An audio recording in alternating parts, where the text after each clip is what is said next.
Hey folks, my bad. Trying to get here on time. No, it never happens. I was over here trying to get my last minute notes in. All right. I'm only 3 minutes late. Forgive me. It's been a long week. Anyway, I'm gonna read a few comments real quick and then we'll jump into it. I got a lot to cover because we haven't had a chance to do a video for like 2 weeks. But yeah, I got 7 pages of stuff to cover, so we're gonna try to get through as much of it as we can. Can you guys hear me?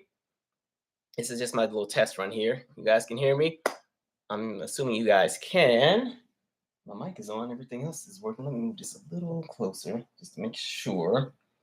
Yeah, you guys should be able to hear me. Yep, perfect. All right. You know this thing's always really latent. All right, let me read a few comments. What up, Carrie D. Singleton?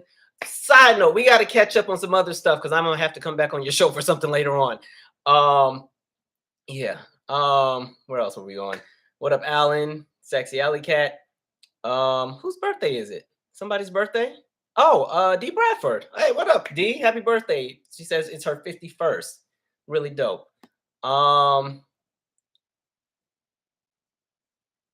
Let's see. Please talk about Salem Girl first, because how we go from apology to cuffs. I think I got the Salem situation on page 4. We're gonna get to it. Let's see. What up, Lemon X Papaya? Shout out to Liberia, Dickerson R, Javonna D, Dwayne Johnson. All right, we're about to start in like 2 minutes because I want to just jump right into it because I got so much to cover. Warrior Goddess, what's up? Janet Bennett, what's up? Kelly McCrae, Kira. If I miss you guys, please forgive me. It's not on purpose. I'm just trying to scroll so we can start. There's so much to catch you guys up on. Miss Pam, what's up?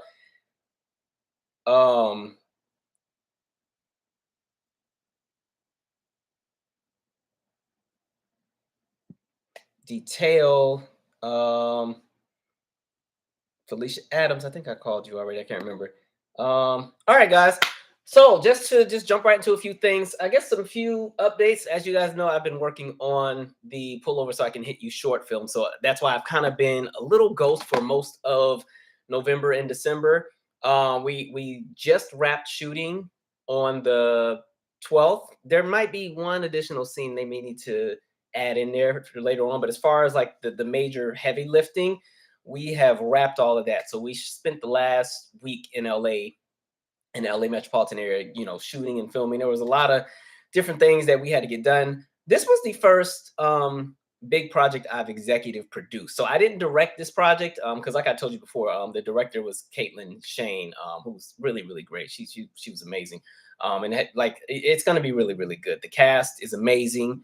Lots of treats with the cast. They were a lot of fun to work with. Now I was really running around everywhere, doing all the producer type stuff, making connections and finding pockets of money to do different things. And, whenever there was something that would arise, it was my job to kind of take care of it and fix it. That way everyone on set could continue to do what they were doing. Cause I think we were a team. When it was all said and done, when I look at the strip boards and the call logs or the call sheets, I think we were a team of almost 30 plus people to pull this one off. And really, it couldn't have been done without those of you who also helped and donated. Because like I said, it was a bigger project and things definitely cost money as far as, using the sound stage and the green screen. And we use an Alexa camera, which is like this. I forgot how much the camera is in real life. It's definitely like $40,000. It's like a $40,000 camera. So, we used a lot of really expensive equipment. And of course, trying to get all the permits locked in, those cost money. We have a child actor, or we had a child actor in it. And with the rules, if you use a child actor, you have to have a studio teacher, even if it's not a school day, even if it's a Saturday or Sunday, you still need a studio teacher with the child actor. So you had to pay that every day that we were shooting. Like, it was just so many different things. We used 2 different vehicles. We got to still get the licensing and the clearance for a few songs that we wanted to use. So there was a whole bunch that I have been doing. That's why I really just haven't been here like I would like to be. And it was so crazy because every time I don't want to say the good stuff is happening around the world because it's not good. It's just good topics to talk about. I'm never here. I'm like, dang, man. It's like right when I am out of commission, that's when everything wants to go down. I'm like, oh Lord. And then I'm getting like cussed out in my DMs like, Calvin, where are you? And I'm like, I am literally on a call getting cussed out by an angry vendor right now, so I can't make a video right now. But man, so yeah, all this stuff. Somebody said, "Did we rent all of this?" Yeah, the equipment and stuff we rented. Like, there's no point in me buying a $40,000. Well, one, I can't afford it, but there's no point in me buying a $40,000 camera. I wouldn't know how to use it anyway. You need like people that go to school for all that kind of stuff. And so yeah, I'm really excited. We don't have a release date yet. Right now, it's about to go into post production. That's going to take a few weeks because we have a different team of people that are working on that. Like, this was something we really put a lot of time and effort into. So I'm excited to see the end result. We'll have more details down the pipeline as they come, but I just did want to update you guys with that. I did post 2 shorts while I was on the plane coming back with just some of the behind the scenes. So if you look at the previous 2 posts on the channel, it kind of shows you just some of the things we were doing. Robert Townsend was also our mentor for this project, which was really cool. He also helped to get one of the castmates. We have a castmate, Bobby McGee, who was in 5 Heartbeats, and he was on some episodes of That So Raven and a few other things. One of the actors, Brett Johnson, I can't think of the name of the show he's on. It's on Netflix now. It'll come to me later. But really great cast, a lot of fun. Later down the line, as things are a bit more polished and together, we'll definitely have a time where I really talk about what happened behind the scenes, all the good, the bad, the ugly, and the great. But not tonight. We got a few other things to talk about. Moving on, I know y'all were chasing me down because literally Janet made her announcement about going back on tour while we were on set, and I couldn't even be excited and buy tickets or anything because I was so busy. So I missed the whole pre-sale. So I don't know what kind of seat I'm gonna have at this show because I was looking and there ain't too many good seats left, but I think they released more tickets for the general, sale, which I think for her stuff is Friday. But that's really dope. Janet, you could have added a DC show. I don't mind going to Baltimore, because Baltimore's just down the street. But dang, DC always does right by you. I just want you to know every time you come here, we'd be sold out or close to it. But that'd be a fun show to check out. It's Janet Jackson and Ludacris, which I think that's an interesting combination. So yeah, it'd be fun. This is pretty much, I guess, this is replacing the Black Diamond World Tour that was supposed to take place, but then COVID showed up, and you know how that goes. COVID ruined everybody's 2020 and some of 2021 and even 2022. But I'm looking forward to it. Let's just jump right into some of the shenanigans here. All right, can we talk about Tory and Meg? I really wanted to skip this subject because I'll be honest, the Meg Thee Stallion and Tory Lanez, all of it is a headache to follow. And it's a headache because, how do I even word this? You have so many people who it's so easy to latch on to foolery and latch on to things that don't even align and make sense, all because of clout or all because folks are trying to either like make an example out of someone or just be right, even when the facts go against everything that they're trying to spew out. And so this has been one that's really kind of irritating to follow, which is why I've been kind of quiet on it. And I was like, I'll wait till the trial starts when we actually get some stuff that's like locked in under oath and that's a bit more official, because social media has been a disaster in regards to this entire ordeal for the last 2 or 3 years. But what we do know at this point, and I will also say, even for those who are following the trial, be careful with what you get behind in regards to who you're getting your information from. You know what I mean? Because it's very easy to present information and have it almost come off twisted where you think the trial is going one way or vice versa. Like, really make sure you're following folks that really are just giving you the facts, not their opinions tied into the facts and how they want to interpret what they think happened and twist it that way, because then it's a hot mess. But anyway, what we do know so far, they've had Kelsey on the stand, right? Kelsey was Meg's friend, and that has been very interesting to follow because she's not being very consistent with her responses. You know what I mean? There was some statements that she gave in September of this year, and now she's on the stand and she's pretty much saying that everything she said in September, don't even use it. I was, I don't remember this and I don't remember that, and it was a wild night and I was drunk and all these other different things. And so a lot of people have been coming up with different theories, and a lot of people really think that she's been paid off and that she's purposely trying to sabotage the trial because she is not the one on trial and Tory is the one on trial. If Tory can get off and then, he pays her off, and this random immunity bit here, which is not even directly tied to the context that people think it is. People are under the assumption that, and then Tory gets off and then she gets off because of immunity and everybody goes home. I don't know about that, but something does seem a little off with her testimony, as if, like, I don't know, she's on a totally different wave. But some of the things that they've decided to add into the case as far as evidence, They're going to incorporate the text that she sent to Meg's bodyguard that specifically stated Tory shot Meg. So that's being, added into evidence. They're also going to be utilizing the apology from Tory Lanez to Kelsey. It was an audio recording. Now, in that audio recording, he's not admitting to doing anything, but he is apologizing for, how he made all of them feel this, that, and the third. So in that apology, it's not saying like, oh, I apologize for shooting anybody, but it's an apology for everything, that took place that night, as far as everything going to, try not to cuss, to the S word space. You know what I mean? They're also going to use Tory's apology that he sent to Meg via text. And again, in that one, it's also not admitting to anything, because I think Tory is also smart with this too. Like, he wasn't going to self-incriminate himself, say, sorry, I shot you, if that's what actually happened. They're also going to be using the footage of Meg in the ambulance as far as what was happening with her. They're using the police body cam of the footage from that night. They're also going to use the x-ray from her surgery. The doctor that was on the stand, or the surgeon, had confirmed that Meg was actually shot, because I did see a lot of people were saying she wasn't even shot. She stepped on some glass, or it was fragments. A lot of people kept saying, how could she have been shot? She was definitely at the club twerking like the next week. And I think people forget that by the time that footage had leaked, to the masses, as far as what most of us saw with her hopping out of the car from the helicopter footage, that was days after. We just got to the party late in regards to what it was that we were able to see. And now they're also going to use the interview from September. Initially, it was stated that that interview from September, as far as Kelsey, was not going to be submitted into evidence. And it's still technically not in the context and how it's going to be presented. What they're going to do is, the prosecution is going to play it to help Kelsey remember what it is she said, and use it as a tool to pretty much convince the jury that Kelsey's testimony is inconsistent. In addition to that, what else is going on? They also talk about the residue from the gunpowder. So gunpowder was found on Tory's hand. It was also found on Kelsey's. It was not found on the driver, which pretty much means that one of the two people had done it. Now, Tory's defense team is stating that Kelsey did it. Kelsey shot the girl, so it's her.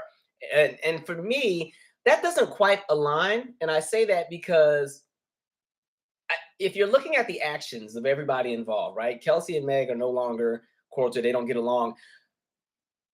Why would Meg protect Kelsey at this point if they have no correlation, no connection, no anything? If she was shot by Kelsey, I think she would have said something like, Kelsey shot me. You know what I mean? Especially if her and Tory also fell out. So I don't really buy the idea that Kelsey shot Meg. I think people are at this point grasping for straws. This is just how I see it. Y'all ain't got to agree with me. I'm not even really invested in this case like that. This is, for me, I'm just doing this because I got a YouTube channel. I'm totally removed from this. But it's interesting just to kind of see the commentary. We'll definitely see how this unfolds. I don't really know how the outcome of this case is going to go. The prosecution doesn't really seem to have their stuff together either. But it's weird because people are spending a lot of time harping on how many sexual partners Meg had. I don't think that has anything to do with the case. You know what I mean? Sometimes I think we have to not latch into all of the fluff and the foolery because we don't like somebody or we have an opinion about somebody. And so we're going to use random things to justify whatever happened. You know what I mean? And so even if Meg was someone who went and slept with everybody in town, it doesn't change the fact that at some point something happened where she has an injury to her foot. And people need questions answered as far as the law. And also remember, Meg initially did not want to go to the police about any of this. And this is not, and that was the other thing I was going to say. Some people are looking at this like it's a civil case, like Meg is suing Tory. This is the state against Tory. This is not Meg. Meg is brought in as a witness. She didn't ask to be a part of this, but it is what it is. You have to still cooperate when the state comes in and says, oh, you're going to be a part of this. And this is where we're at. And so it'll be interesting to see where everything goes. I hate the situation for all of them because if I could give my theory, and please don't quote my theory and run around telling this to nobody else, because this is just how I saw it. I really do think that, yes, I do think Tory shot her, but I think Tory was trying to be one of them foolish people shooting out the window. That whole story about him saying dance, if we're going with that correlation with the dance, I feel like I see him shooting at the ground, trying to make her dance, and then he shot her in the foot on accident. It was like, oh, shoot. That's how I initially saw it, but I could be 100% wrong, so don't quote me. And this is not me caping for Tory. Sorry. Like the shenanigans as far as, the rumors of him paying off blogs to really tear down Meg and all the other stuff. Like, there's a lot of foolery going on with that trial. So we'll see how it goes. But it's interesting just to see how divided everybody is on this one. And I don't even think it has to do a lot with justice for anybody. I think it's more so music beef and fanhood and stanhood and folks latching on to ideologies and viewpoints they want to hold on to in order to just be right for clout, which I think is really stupid. But we'll see how that goes. I'm gonna pause on this subject, but it's kind of jacked up. I think people are really hard on Meg as well. I think woman has dealt with a lot. Like she done lost her parents, all kind of stuff, and then you get shot. You got half of your community who does not rock with you anymore, and you're trying to do it the best you can. And even with the evidence, the X-ray, the bullet fragments, still, the doctor said there's still stuff in her foot. She ain't ever gonna be able to get out. Side note: I had an uncle. He was in Vietnam and got shot in the hand, so the bullet was always in his hand. So every time he went to the airport, he'd have to explain that because he'd beep every time he went through the metal detector. But yeah, that woman had been through a whole lot. Yeah, I don't know. This trial has been a headache. I will say, like I said, I think there's some other channels that do a way better job of covering this trial because this is what they're invested in. This is how they do everything as far as what they're locked into. But we're gonna see how this goes. And the crazy part is, even when it's all said and done and settled, I don't think there's ever going to be a collective agreement in regards to what happened. People will still disagree with whatever verdict comes out. If Tory is found guilty, there's going to be a demographic that is like, nope, he didn't do it. He was innocent. Meg set him up. She lied. If Tory is found not guilty, there's going to be a demographic that's like, no, that Negro shot her. Who else would have shot her if the gunpowder's on? There's going to be folks that are unhappy either way. You know what I mean? All right. Enough of that. I'm gonna spend like 2 seconds on Gunna because I don't have the energy for this one either. Gunna has been released, right? So he took a plea deal, and in this plea deal, it's pretty much he was sentenced to 5 years, 4 years of a suspended sentence plus 1 year for time already served. But with it, there is a chance that he may have to testify in this trial. If the state calls him to testify, he will have to testify, or there's a possibility they could, pretty much snatch back this plea deal that he's in. The thing that I just want to say, especially with these entertainers that I don't get, and I've said this about 6ix9ine, I've said this about Young Thug, I've said this about every entertainer that gets caught up in some nonsense when they have all the opportunity in the world to go be great. When you get the luxury to get into a space where large corporations are willing to shell out millions to make you a big entertainer and shell out, whatever it is they shell out so that you can have, a lifestyle that allows you to make a living doing what you love, making music, rapping, entertainment, creating fashion lines, all these different things. Why do you still lock yourself into some nonsense? You know what I mean? I understand if you come from a certain neighborhood, you want to take care of everybody, but okay, you want to take care of everybody, cool. Bring them onto your team and they better learn a trade, learn something, you know what I mean? And then you go from there. But for some reason, folks get into these predicaments where they never have to live a lifestyle that is a result of their circumstance ever again, but they still choose to go back and jump right into the same nonsense. They still perpetuate certain viewpoints and stereotypes that, in my opinion, are still going to be detrimental to Black folks. You know what I mean? And they get caught up in all kind of crazy things. And then when stuff hits the fan, then they want to bring up the troops and they want folks to come out here and march all about police brutality and the system taking down the Black man. And it's like, y'all always get caught up in some nonsense though. So it's like, I think sometimes it slows down progress for bigger things that folks are trying to take care of. Like we can't keep stopping every single time a rapper gets caught up in some nonsense, because there's bigger fish to fry. We got things in regards to healthcare we need to take care of, things in regards to police brutality, things in regards to housing discrimination, reparations, all these other things that are so important. And then every single time, it's almost like we pause because the attention span sometimes collectively is always going to be distracted by entertainment. You know what I mean? We love entertainment. It's something that makes us feel good, especially in a modern space where the world is kind of terrible right now, right? Entertainment is our escapism. And so we're always going to have a loyalty to, headlines or things that are taking place in regards to entertainers. And so it's such a letdown sometimes that they always get caught up in some nonsense, especially when I look at freaking Young Thug. Now, he ain't really my favorite rapper, but I do think he's extremely talented for what it is that he does. And it's like all that talent, and this is what we're doing. This is what we're doing. Okay. We'll see how that unfolds. Let me pause for 1 sec. I have one semi-heavy story before we shift energy here, but let me read a few comments and then we're going to go. By the way, I'm not about to argue with y'all about this Tory and Meg stuff, so if you disagree with me, go ahead and disagree. I'm not losing no sleep over it because I know somebody's going to be here ready to fight. No, you need to go get your facts straight. All right. Y'all got it. Let's see. Ayana J said, exactly. The Shade Room is not a new source. First of all, the Shade Room, to me, the Shade Room is like Media Takeout 2.0. Remember Media Takeout back in the day? media takeout was really jumping in like '07, '08, '09, 2010. And I felt like the sole purpose of media takeout was just to post every terrible thing you could find about Black people. It's also interesting to take note of who were the owners of media takeout. That starts to answer some questions. But the Shade Room, in my opinion, has that same kind of energy. They just do things I don't agree with. Like even in regards to like Dwayne Wade's child, right? You can have your opinions on the parenting skills of Gabrielle and Dwayne, but it's interesting that you randomly post people's children. You already know it's going to stir up controversy. And then all you do is you post some random picture that you know is going to stir up something, and then you write thoughts. And you let people just go at it and tear down somebody's child. Like that's some nonsense. So stuff like the Shade Room is I don't look at that as a viable news source. To me, it's entertainment. Yeah, they're gonna speak on things that everyone is collectively talking about, but a lot of times when it comes to vetting, they're at this point they need the clickbait. So they're gonna click and talk about any and everything that people will flock to. And so that's all. Hollywood Unlocked, I think, is in the same boat. Jason Lee, I kind of put him in that same boat as well. Some of these folks are messy. Like they just like to latch on to anything that that people will get to talking about. Um, and so, yeah, I don't really follow. I mean, I'll kind of keep an eye on what's happening with some of that just because I need to see what everyone else is talking about in order to ensure that I'm in the loop with the rest of everybody. But yeah, I wouldn't consider them to be an actual news source, especially when it's been proven that a lot of these blog sites are paid by different celebrities to take specific stances when there are circumstances that arise between different celebrities that may be in some kind of beef or, some kind of disagreement with labels. Hot mess. All right. Anyway.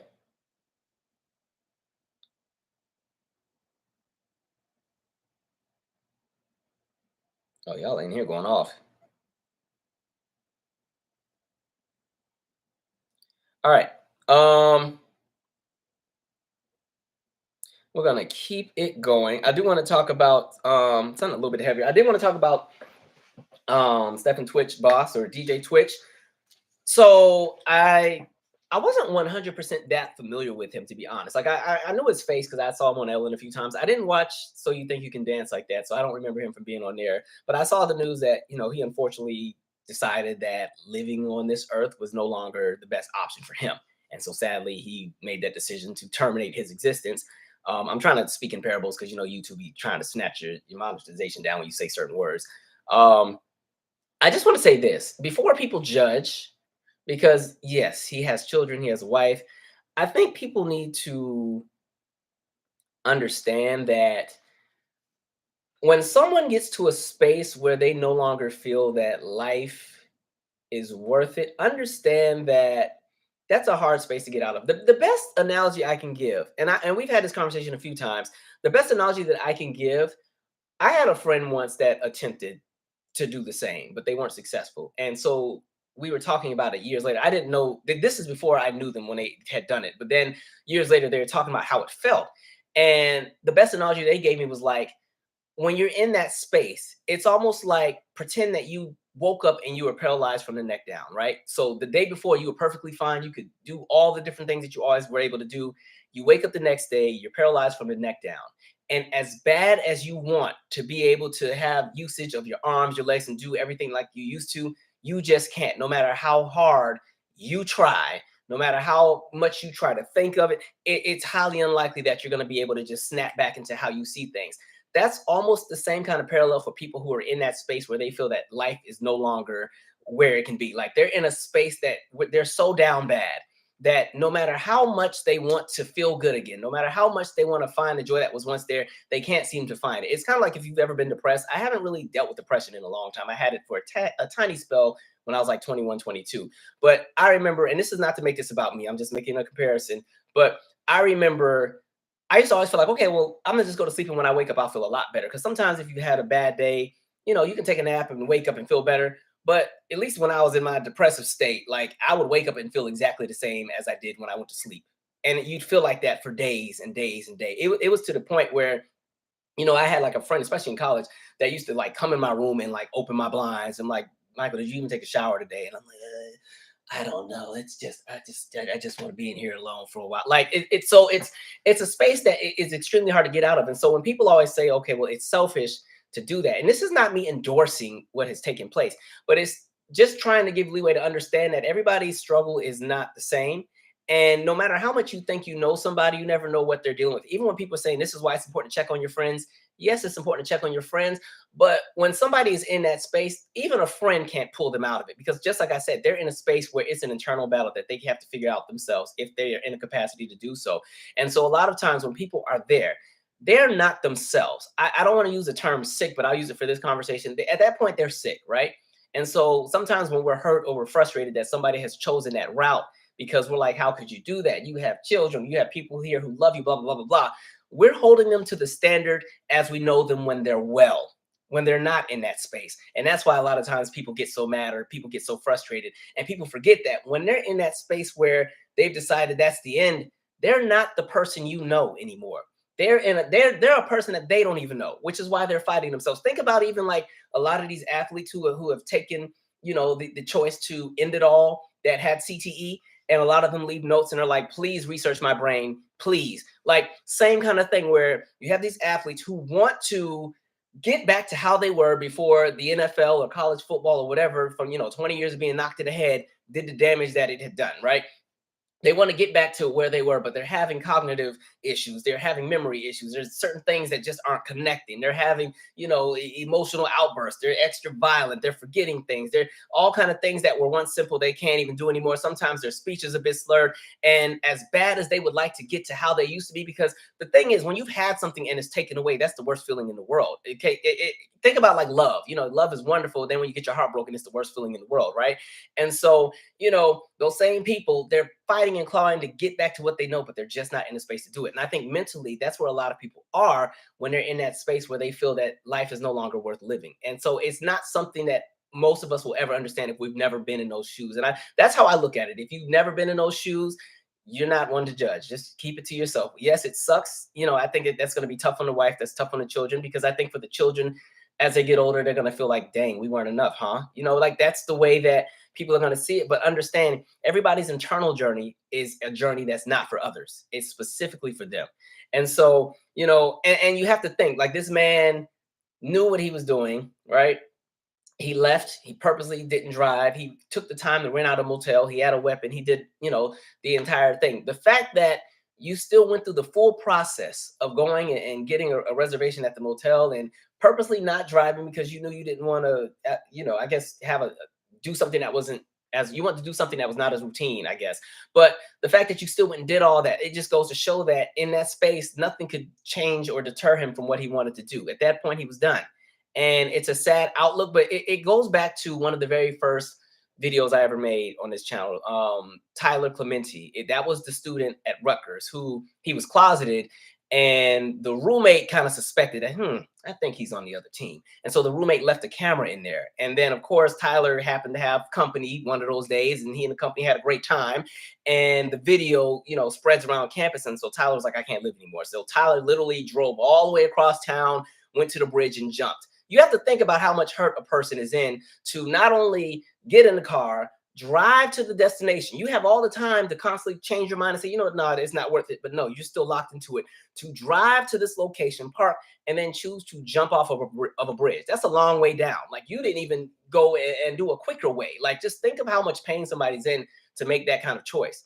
And so, condolences to his family. But I think sometimes understand that the world is already a terrible place, to be honest. And I think the world for a lot of folks has just been a place of the unknown for the last few years. I think everything from COVID kicking in, seeing just the ugly side of humanity in the last few years. And sometimes there's not a lot to look forward to for some people. And I think some people just feel that they're in a position where they'd be better off not here. It's not me endorsing it, but it's just giving understanding to everyone has their own plight. And so I think it's in poor taste sometimes to be so judgmental when people are hurting and they respond to their hurt with hurt against themselves.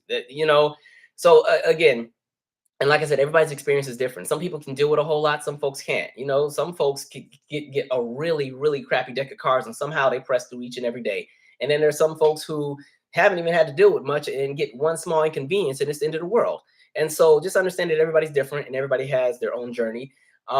It was really sad because I think the other thing I was going to say too, for someone like him whose job was to make people feel good. Like think about the life of a DJ. If you're a DJ, you're the individual that makes everyone feel good because what are you bringing to the table? You're bringing music. I've always said music is like a sixth sense, right? Because that's the one thing that can make people connect. No matter how horrible the world is, even people who have different politics or viewpoints on race, sometimes music can be the one thing that brings people together. So think about if you go to a concert. Everybody in this venue with 30,000 people all have different viewpoints, have different perspectives, have different values, but it's that artist or that song or that sound or whatever it is that brings all them together. And all those people, at least for that 2 hours, let go of everything in the world and enjoy the space that they're in and just live. You know what I mean? I said this before when I took my godmom to see Diana Ross. And it was so interesting because the entire crowd was like 70. Everybody was like 60, 70 years old. And I watched all of these, corporate CEOs and top-notch officials and executives at their companies all loosen up. You know what I mean? And literally turn into teenagers, relive the highlights and the high points of the 60s and 70s, or even the 80s. Like grown adults crying because Diana's coming out with a new gown, and Diana's doing her Diana Ross thing, but people were just living it up, And so that's, to me, that's what music does for people. And so it's so sad that he was able to bring so much joy to so many people, especially like working on the Ellen show, and he's like pretty much the face of the music for the show. And sadly, that same joy he wasn't able to find. It's kind of the same conversation with comedians, where a lot of comedians have really high depression rates and suicide rates. And one of the theories is that because they're able to always make everybody laugh or feel good or have euphoria and contentment, sometimes they don't get the same. And even when they're down and hurt, everybody's like, oh, well, do something funny. You'll be okay. Like, there's a burden sometimes that's on their shoulder to always please everyone else. But internally, when they're not pleased, there's not a shoulder to, I don't even want to say a shoulder because again, it's an internal conversation, but there's not that entity to really lean on to kind of feel valued or feel heard sometimes. And I think that's why you see so many comedians also take that route, sadly. And so that was a really sad, and that was really sad. I don't know. I just hope everything works out for like the family and the friends, because that's tough. And I think when you're related to someone and they've chosen that path, it hurts because then you feel like, was there something I could have done? Or what could I have done differently? Or, what didn't I do right? It's something that affects everybody to an extent. I want to pause and read some comments because we said a whole lot. Y'all been blowing my phone up at the same time. All right, I'll come do these. All right. Let's see. But that was really, really sad. There's been a lot of like death in the last few years, sadly. You know what I mean? All right, so I'm not gonna spend too much time on this one because this was so sad. You know what I mean? Um, Somebody said he's talented. Oh, that must have been about Young Thug with rap. All right, that's y'all prerogative.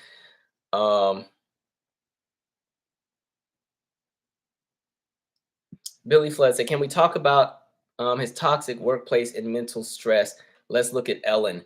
I didn't know the full details behind what happened with Ellen. I read that, yeah, she had them going through it over there. I do think, I don't know if maybe, how do I word this? Because I can't, I'm not a psychiatrist, I'm not a psychologist, so I'm not trying to diagnose anything. I do think sometimes with people, when there's a shift in lifestyle, that can also kind of trigger certain things. So the idea that you've had, a steady position for years on this top rated show, and then it ends and you're now on this journey of what's next, sometimes things like that can affect people. No idea. But, like I said, we never know what people are dealing with. Because a lot of times, you sometimes the people that are the brightest in the room, the bundle of joy, the life of the party, sometimes those are the ones that are hurting the most sometimes, you know? And like I said, it's so, again, when you just think about the families, like that's such a hurt. Like it's already bad to lose somebody, but then when you find out that they died in pain or they died suffering, that's an even worse feeling. You know what I mean? All right. Oh, this is a good statement here. K80 did too, said, when you're lying to hide depression, the lying alienates you from people.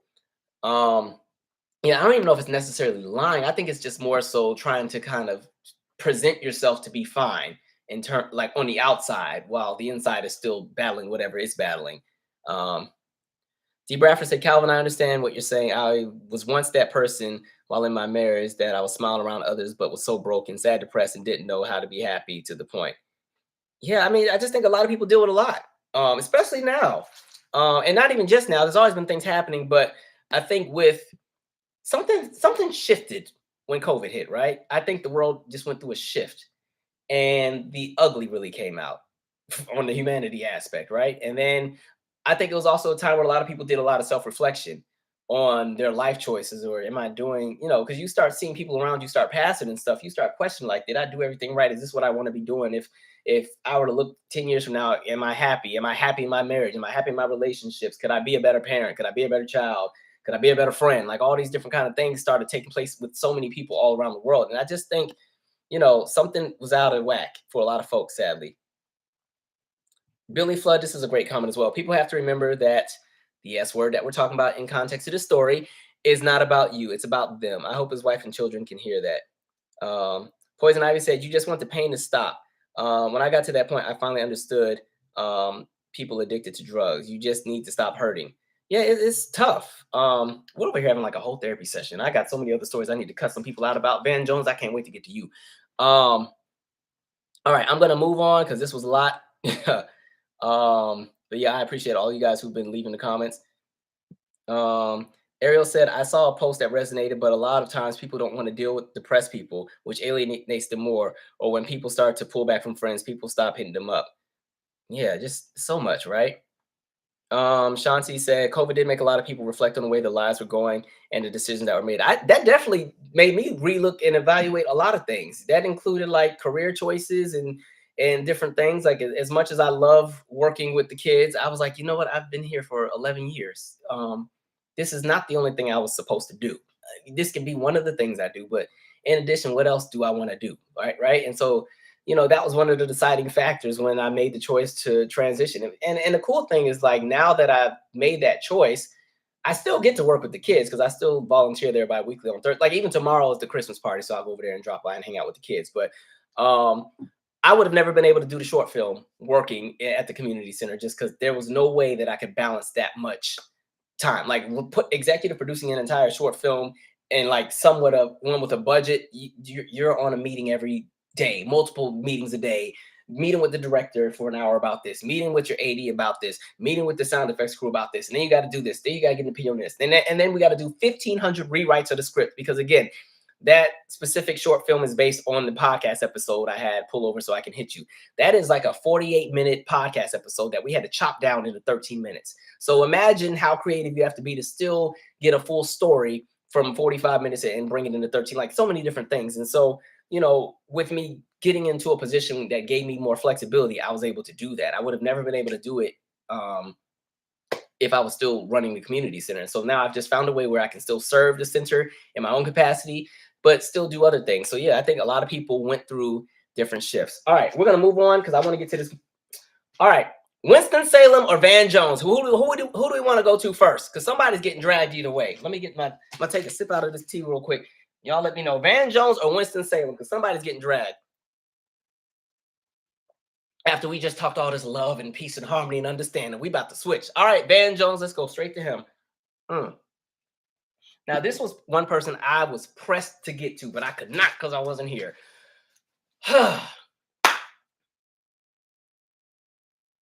So,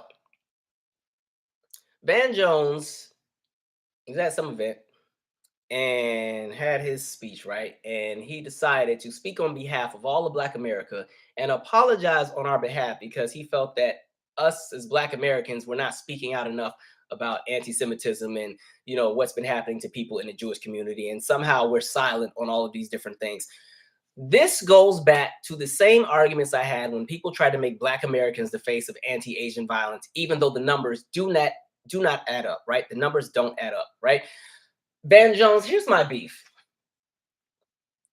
Remember how I always say be wary of Black folks in high spaces sometimes? He's the prime example. Van Jones is someone who validates himself by his proximity to whiteness. He validates himself by how he feels that white America perceives him. And I knew that from the moment I went to this event. So right after Cuckoo Man got elected in 2016, there was an event like here in DC, there's like this big synagogue called like, I think 6th and I or 5th and I or something like that. But anyway, him and Jake Tapper from CNN were doing this event. And so one of my friends invited me. I was like, hey, let's go to this. And I didn't really know Van Jones like that. The only thing I remembered him from was I was like, oh, that's the Black dude that said this was white lash when Trump got elected. I was like, all right, let me see what he's talking about. And so the minute I got in the venue, I knew something was up because the majority of the crowd was white women.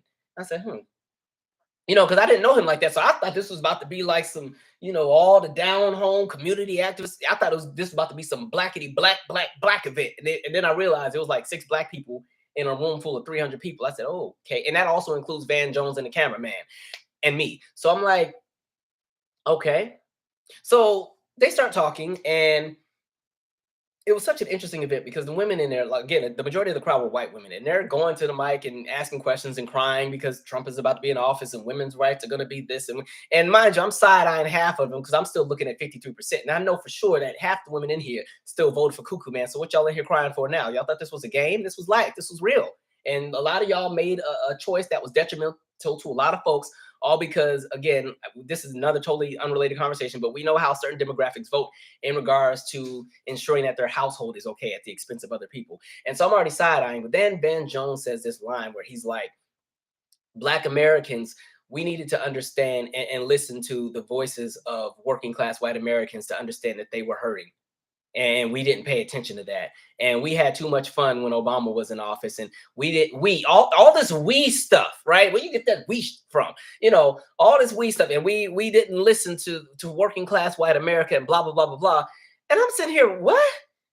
Huh? Oh, I wanted to get to that mic so fast. And right after he said that, they had closed the microphone. You couldn't go up there to say nothing because I was ready for war. I was like, going up there, but they were all right. We're now closing the mics. I was like, oh, of course. But anyway, so when I heard him say that, I said, oh, no, he's not who I thought he was. Okay, so he's playing that game. And so he's going to sit here and assume that, even though Black America has been given a freaking S-word show, it's so hard to not cuss on here, for as long as we've been here, all of a sudden, the problems that we have, just because America has gotten used to Black people being in a position of struggle, it's just going to be the norm. So all of a sudden, because white people who have already been struggling, because they bought into the idea that whiteness would get them through the door at the expense of their own livelihood by aligning with white elites who don't see them as one and the same. They see them as people who are beneath them. And they chose to vote for policy and people who would make policy that's detrimental to them. In addition to the fact that the United States pretty much stopped investing in the United States because we hopped onto the idea of American exceptionalism. And so everybody hops onto the idea of how great the country was in the 50s and the 60s. People stopped investing in education. People stopped investing in infrastructure. People stopped investing in themselves, especially in the idea of being in the blanket of white America, because they feel that they are the standard of operation. They are the standard of how everything operates. And so when life bites them in the behind, and no, they're not rich, and no, they're struggling, and no, a lot of them are in worse positions than other groups of people who are marginalized individually. And so even though anti-Blackness and white supremacy is a system that works, anti-Blackness and white supremacy doesn't benefit every white person, except for the ideas of privilege, but it doesn't benefit every white person in regards to commerce and revenue, because somebody still has to be poor in a system of capitalism. And so now, all of a sudden, you're telling me that because I don't have sympathy for the racist person in whatever part of town who chose to vote against themselves, that's the reason why Cuckoo Man got in office. Or because I'm supposed to all of a sudden bypass what happens in my community and give all my attention to the same people who vote against my interests. Make that make sense. And then I saw who he was once married to, and I was like, okay, it all makes sense now. I get it. So then fast forward to this nonsense where, again, it goes back to painting Black people to be the face of anti-Semitism. Black people are not the face of anti-Semitism and have never been. Just because you got a handful of some celebrities who have been making different statements here and there are 40 million of us. And that's the other problem with American media and journalism. They associate celebrity and public figures that are Black with all of Black of America. And they have done that every single time during every election. This is why when these politicians need to run, who do they go get? They go and get all the popular rappers, the popular entertainers to go up there and two-step and heel toe and shake and bust it wide open for the vote, right?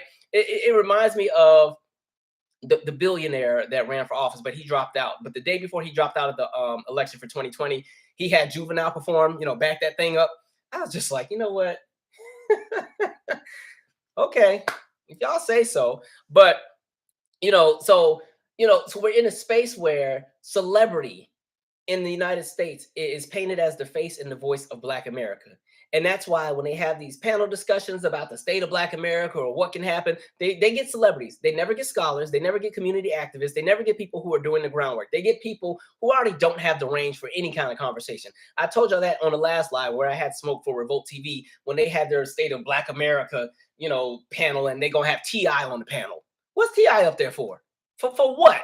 And then when they get into the conversation of structural issues that exist within America in regards to the end result of things like redlining and how housing discrimination affects everybody in modern times when it comes to generational wealth, he wants to talk about black folks are doing good. And his definition and his justification of why we're doing good is all these different celebrities and athletes. Like, that's not how this crap works. And so Van Jones can be quiet because nobody asked him to speak for us, because Van Jones doesn't represent our politics. Van Jones is buddy with freaking Meghan McCain, and they're trying to do this whole, there's problems on both sides, let's reach across the aisle. I don't need to reach across the aisle to a bunch of racists, because that's not how this works. This whole conversation of, oh, everything has just been so divisive lately. Things have always been divisive. The United States has never been united. I don't know why they called it that. It should have just been the states of folks that don't get along, but we got to live together. That's what the United States is. And so this whole idea of, after Barack Obama got in office, the country became divided. How? Barack Obama was afraid to talk about race. He ran from race every single time there was an opportunity to discuss it, because he tried his best to keep white Americans happy, because we know as black folks, anytime you bring up race, white folks get unhappy, they get stressed out, and then that shuts down any future opportunities for other black folks. That's what that's about. So the idea that Obama brought up the divisiveness was some BS, because in all honesty, like, he decided to stay away from the conversation of race. And that kind of was something that came at the expense of black people, if we want to be honest. And so, however, in the eyes of racist Americans who just saw this man in power, and we could go into another conversation about his politics, but I'm not doing it tonight.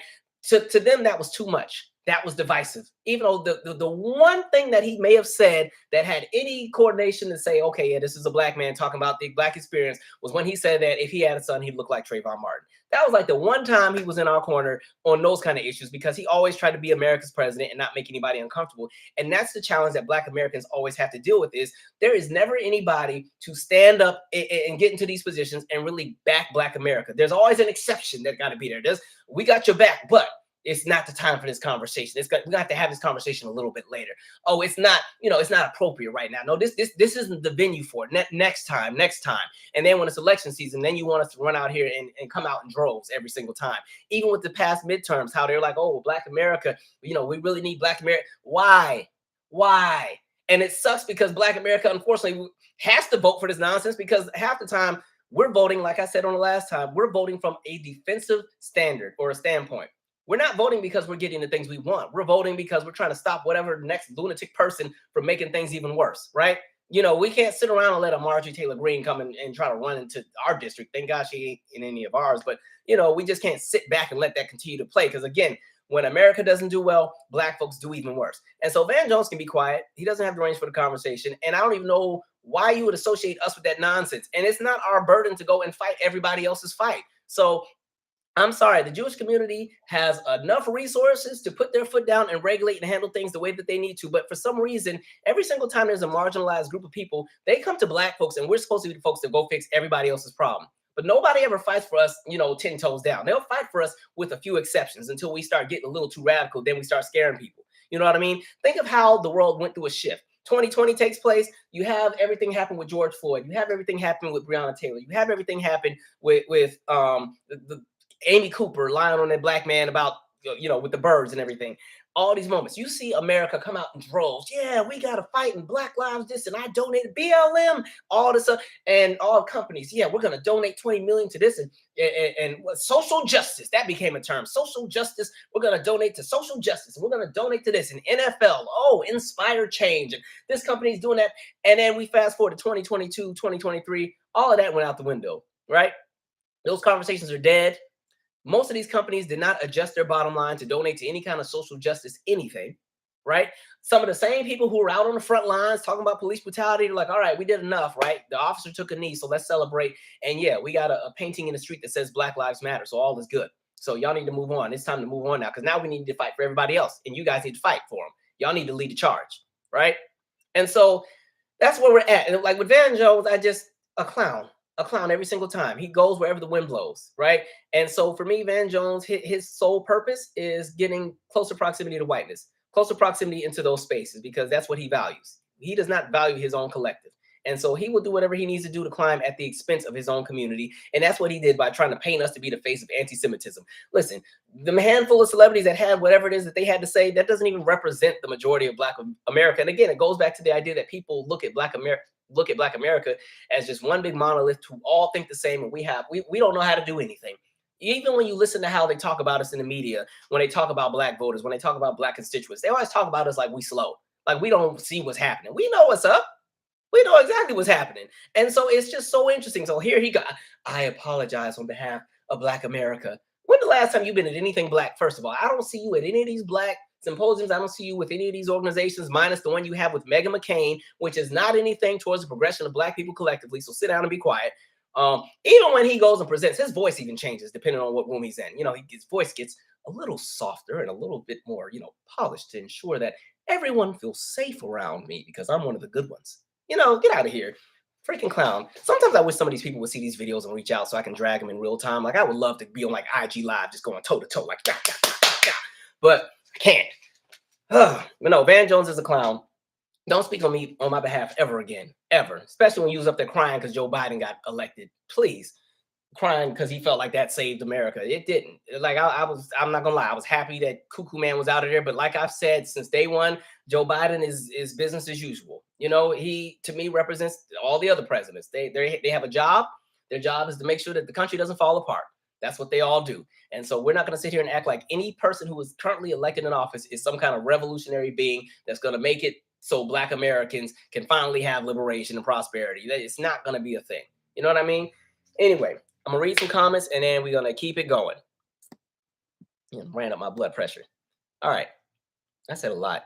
I don't mean to be speaking so fast, but when I get on my soapbox, I don't know how to slow down. Anyway, somebody said Calvin brought the frying pan to the fryer. Boom, Tyler Hackner. That exactly. He says, I'm black and Jewish. F him. That's the other thing. People like to erase black people out of the conversations of who's also Jewish. And even like when they started talking about the Holocaust and this, that, and the third, that's why even with Kanye's nonsense and he started talking about all that, and folks have really been on some BS lately, talking about, oh, Hitler wasn't that bad and blah, blah, blah. He actually was against capitalism. And I'm like, y'all forgot there was still 80,000 black people who died in the Holocaust. Like, let's not do it. Don't think that back in the day, Hitler was going to like your black behind, because all of a sudden he was against capitalism. You weren't a part of his vision. Don't fall with the nonsense because you trying to be somebody and stand out and try to be edgy on social media, latching on to foolery and nonsense. I don't know why y'all keep getting behind some of these people. I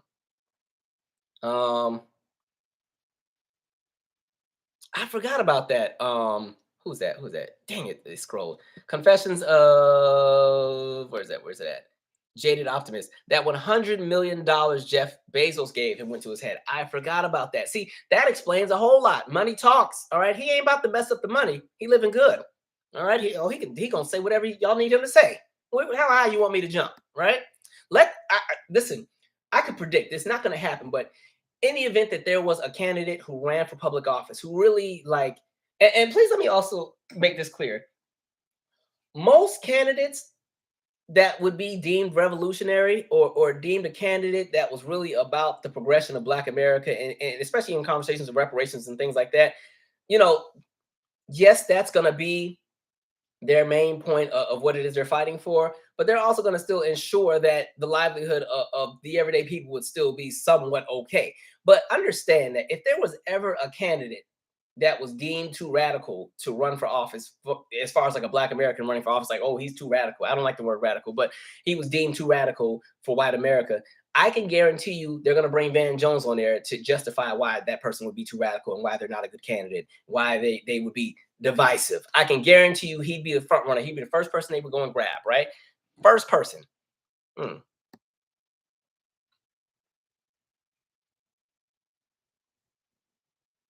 All right. Van Jones was like the last thing on my list. Y'all made me jump out of my order, but it's okay.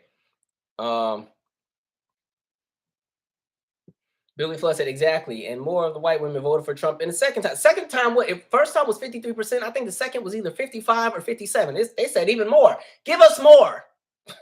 Like, okay, all right, that's what y'all want, man. Anyway,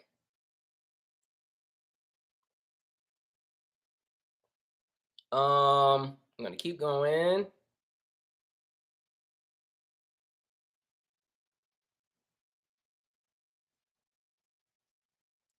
Daryl F said, Daryl F, send me a message on Instagram when you get a chance. I want to respond to what you said, but I don't want to read that in front of everybody. All right. Gonna keep scrolling.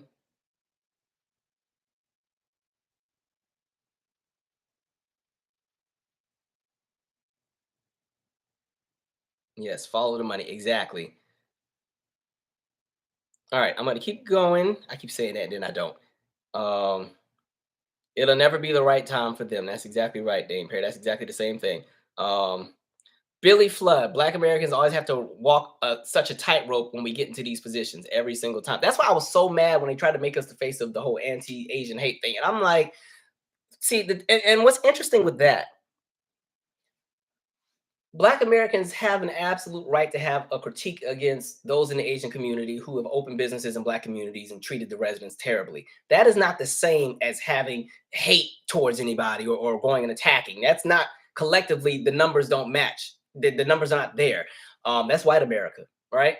That's even within their own community. That's even their own intra-community violence, but that they don't ever talk about that. But they really tried to paint us to be the face of that, and then got a bill that they didn't even ask for. And I'm not against them having a bill. Let everybody get their bill, but make sure Black folks, we get our bill too, because the evidence against us is every single day, right? We're gonna get to this Winston-Salem next, but it's just interesting. We're always the scapegoat for everybody else's problems every single time. It's something we did, and we just be minding our business. We build our own communities. They go and burn them down because all of a sudden there's a depression. White American men that came back from World War I couldn't find jobs. Somehow it was Black people's fault. They go and burn down Tulsa. They go and burn down Rosewood. They go and burn down all these different cities. They burn down St. Louis. They burn down Detroit because they don't want to change the things happening with housing. They burn down parts of Chicago because they don't want to have Black folks living in certain neighborhoods. They burn down parts of Atlanta. Like, it's city after city. They burn down parts of Houston. They burn down parts of New Orleans. Every single time when Black folks have a piece of anything, something we did wrong by minding our business. Right? Even with the conversation of HBCUs, folks get pissed that they exist. And mind you, anybody can go to one. That's the funniest thing. Man.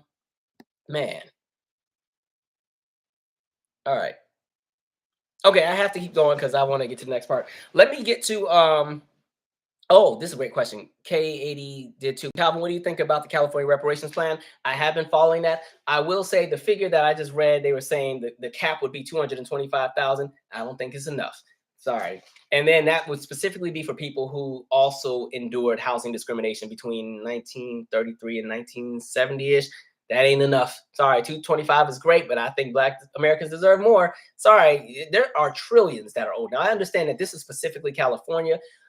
In regards to the conversation of reparations, I think this is such a hard thing because me personally, I think federal legislation kind of fixes a lot of the problems. If each state does their own thing, there's going to be a conversation of the lapse in equity. Because let's just say a state like West Virginia agrees to do reparations. They are not in a capacity to give what a state like California has, right? In addition to that, depending on who's in office, they may not want to give that much.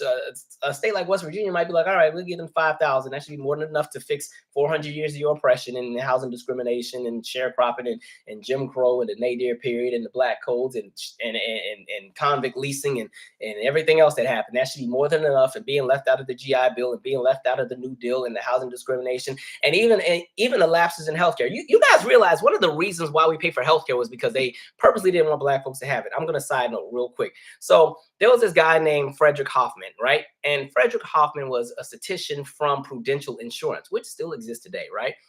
By the way, and this is not a dig, but long story short, he went and he studied at the Hampton Institute. This is when it was still the Institute. This is not, I'm not trying to do a Howard Hampton beef. I'm just telling the story. And so he was really good at statistics. And so he decided he was going to use his racist ideologies and the statistics that he had to create these perceptions about Black Americans. And so he ended up writing this book. The book was called, where's it at? I wrote it down somewhere. Race Traits and Tendencies of the American Negro. And in this book, he makes all these different theories about how we're so violent as Black people and blah, blah, blah, blah. And this is way back in like the 1800s. Black people are so inherently violent. There was this other thing where it was like, and what got to the healthcare bit was he believed that we were just so feral and just so uncultured and uncivilized that we would die out in 2 or 3 generations if we were just left alone. And so he made the effort to say, don't give Black people healthcare, right? Don't give them hospitals, don't give them anything. They'll just die out, and then the rest of us will be fine, right? And so we fast forward to like 1912 when Teddy Roosevelt is in office, and he's trying to implement a national healthcare system. And what was the main kickback that took place in regards to why it was shut down? They didn't want Black people having health care. And the origins came back from that same book, Race, Trace, and Tendencies of the American Negro, that Frederick Hoffman had made. So even when different presidents, so FDR attempted to do the same thing, Truman attempted to do the same thing, and they kept always saying, no, no, no, because then we'd have to give it to Black folks. And then when we get to the 1960s, when they start trying to do Medicare, right? And so one of the things that they decided to do was, okay, if we're going to do the Medicare, then we need to make it so that people have to pay at least 20% of their hospital bills if they're going to get the Medicare.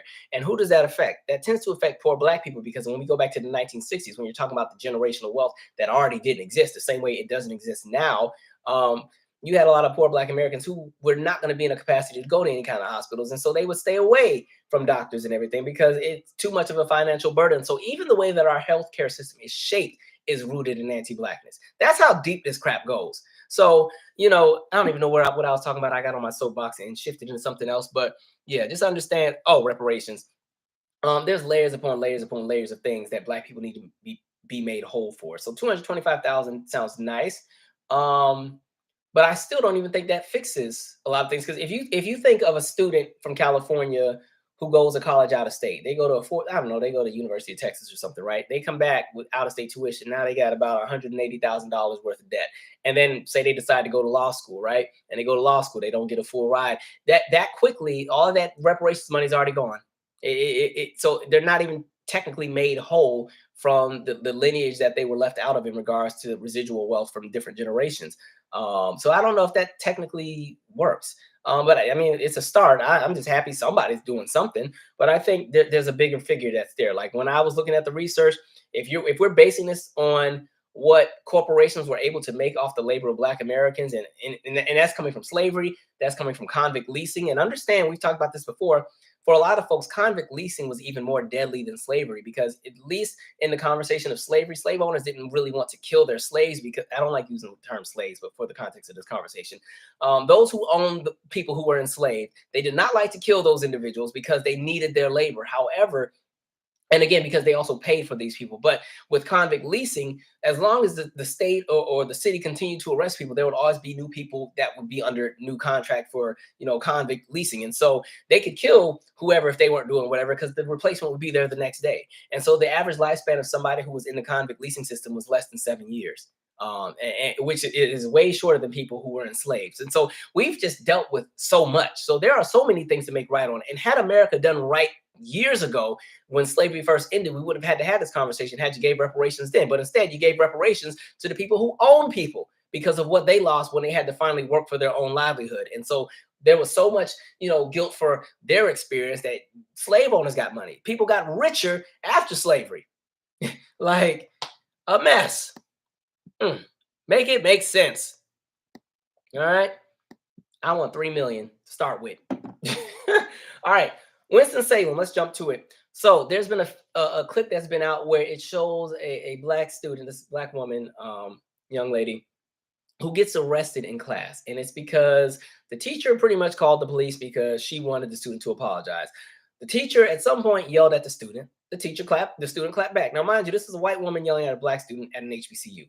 And teacher Cynthia Villa Gomez or something like that, so she calls the police. So when you see the video, you see the police taking the girl out in cuffs. You see the teacher standing there. Now, she's about to bring out the crocodile tears. There's another white woman who comes out there who's holding her hand. The class is letting the teacher have it, like, what are you doing, right?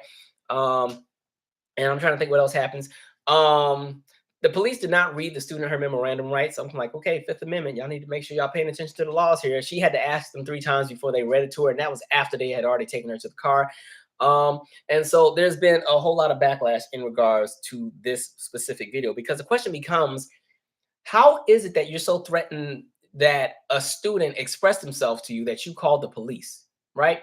And what makes it more interesting is that the professor was a history teacher. Now, they were a history of like Middle Eastern culture, but still understand that history if you have a full grasp of history, you know what's appropriate and what's not appropriate, depending on the context of who you're working with and how people are going to respond to different things, because there are different triggers. There are different things that remind different communities of certain experiences of the past. And so if you're going to work at an HBCU,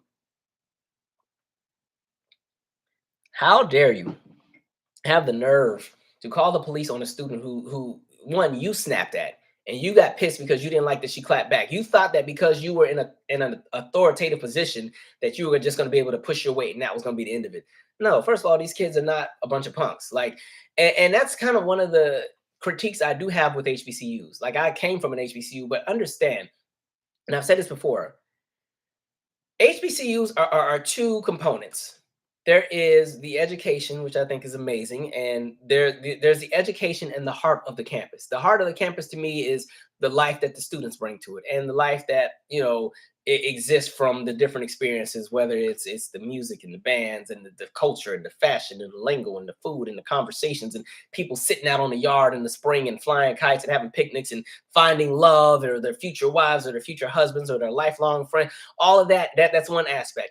But the other aspect is that HBCUs are still a business. And a lot of times their board of trustees are a bunch of white folks. And a lot of times HBCUs are not going to push the envelope because they depend too much on the state for funding, or they depend too much on larger entities for funding. So they're never going to shake the table too much because they're trying to keep that same stability, kind of almost like some Van Jones energy. So it reminds me of when everything was happening with 2020, and even at Howard, there was a student that put like the black, solidarity flag, and they swapped out the American flag with the black solidarity flag, and then Howard released a whole statement about, oh, that was not. I'm like, like I said, the students are one aspect, and then the university is another. But I just feel like if you're going to be a white person teaching at an HBCU, you need to understand what's appropriate and what's not appropriate. And the fact that you would call the police on a black student because you don't like how they talk to you, even though you started it, and then you're going to stand there and cry. Like, and now all of a sudden, now you're going to weaponize the tears again, right? Crying only makes things worse for the student, because you know what I mean? Like, it's so interesting. People will sit here and claim to be allies. People will claim that they understand and I'm down with you. And then as soon as the opportunity comes, and colors start coming out, right? Like, of all the different things, you could have, like, I can't, you could have easily just said, maybe come back in 10 minutes. You could have easily said that. She probably was still gonna cut you out. But like, it gets to the point where you call the police. And then even when it got to that point, you could have still stopped it and said, it's not a big issue, never mind. But you let that play out. And then you try to yell at the whole class and try to act like you're the one in the right because you have that much ego and that much pride that you don't want to admit that you just messed up. And you don't want to admit that what you did was racist as hell, because you all of a sudden want to hide and latch onto the fact that you're the authoritative figure in that classroom, which is one thing I don't like with the classroom. Sometimes people who sometimes teach feel that it's their way or the highway, and you have to do what I say or get out. And I understand a classroom is a classroom, but like, understand, if somebody feels that they need to be heard, especially at an HBCU, which is supposed to be a space where we're supposed to be heard, it is not your job as a white woman to tell somebody to be quiet. You got the wrong one, man. So we're gonna see how that one plays out. I would have sued because y'all, goodness. Yeah, it just, what else did I want to say on that? And because even just the idea of the humiliation, because the girl, if you got a chance, she had her own live where she was talking about the experience, and she talked about, so after they cuffed her, because they, of course, the cuffs are gonna be tight, then they carry her past all the classrooms, past everybody's staring, everybody's watching. Like, that's the most embarrassing feeling if you've ever been detained by police. I told y'all my story, and when it was all said and done, because they had the street blocked off for almost 2 hours from my behind with all these different squad cars and dogs. And then when it was all said and done, the officer was going to ask me, well, can you, all these cars have been patiently waiting, so can you let all the cars pass before you get back in yours and go? And so I was like, oh, so I'm supposed to stand here, I'm supposed to let all these people come and stare me in the face and wonder who's this random black guy that got pulled over by like 4 or 5 squad cars in their house shoes and basketball shorts, while they were on their way to go to Taco Bell. And, let's stare and see what he did. You know what I mean? And so just that idea, there's a humiliation that you never get rid of, right? Because you don't even know how to look when people are walking past you and watching. You don't know if you're supposed to just look unbothered or look stressed or try to act like nothing's wrong. Like, that's the most embarrassing feeling. So that teacher shouldn't work there. Go work somewhere else where you feel more comfortable. Because I just think, even if she chose to still work there, I think her career there is done. No student's going to want to go to her class. You know what I mean? And then I think she's too emotional to be in that position as far as how she responds. She's going to always have a bias and a vendetta. And mind you, that's an honor student, right? Girl got good grades, everything. And it's not saying that if she wasn't an honor student, it was gonna make it justifiable, but it's just going to show that even when you're the best of the best of the best, whiteness will come in and try to shut stuff down quickly. That's exactly what happened in that classroom. All right, let me read some more comments here. Deanne Penna said, "It's a trap. You can't even buy a house for that." That's in regards to the 225,000. Like, I think even in regards to the reparations conversation, there has to even be a conversation for inflation over the years on what's owed. And like I said, 225 ain't enough. Sorry. Um, let's keep it going. I love that, Cody Conyers. The black dollar would be worth so much more had not so many black cities been burned down in the past. And not only burned down, but burned down multiple times. You know what I mean? Shut down every single time. Um,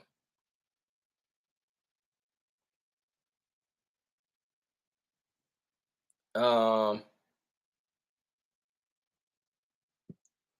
a while back, this is Ashley J. Ashley J says a while back, someone on a podcast I listened to shared that the reason many fields have extensive credentials or certification requirements was to keep black people out of certain fields. I believe every word of that.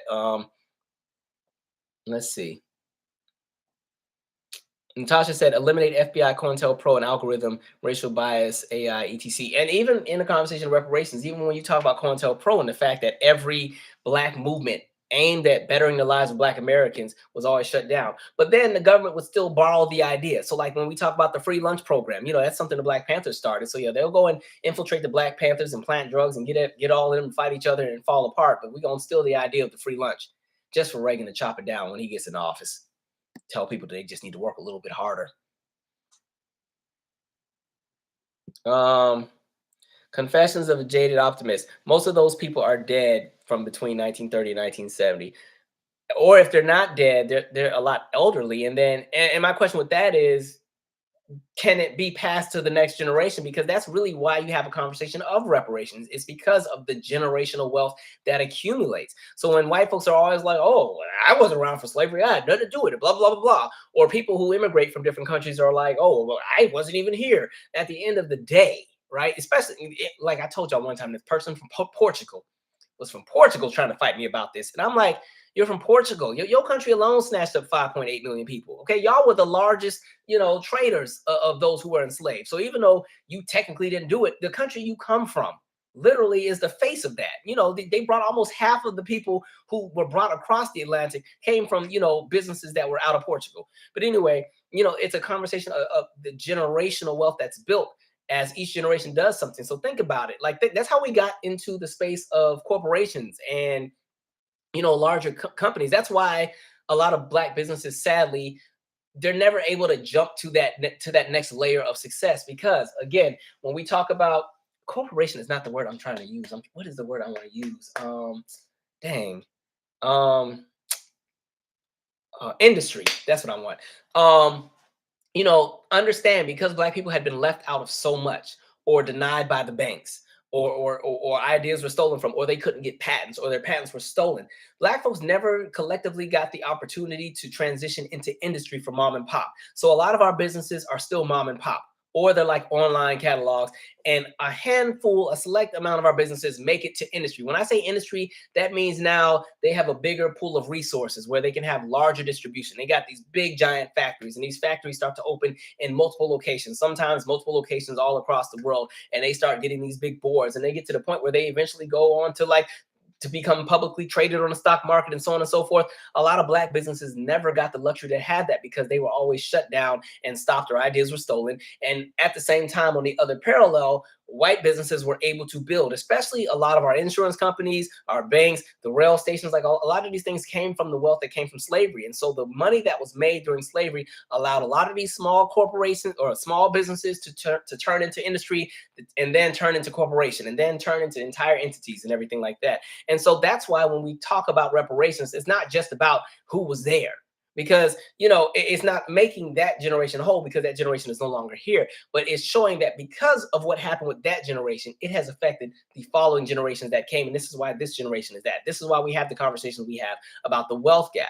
All right. And this is why, even when you're talking about net worth, right, a black educated college graduate still has a lower net worth and will most likely still end up getting a job um, that does not pay the same amount as a white high school dropout.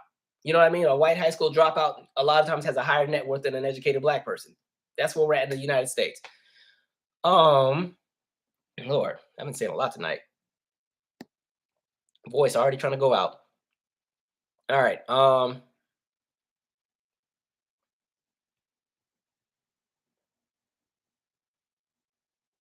okay. So they said the professor didn't call the police, but it was another instructor from another class that called. Okay, well, even with that, then it's kind of like the professor could have shut it down and said, "Well, it's not that deep." Um, that's the part that gets me. Thank you for clearing that up. Yeah, it's just so folks be so quick to call the police. Be ready on speed dial. Lord. Mm.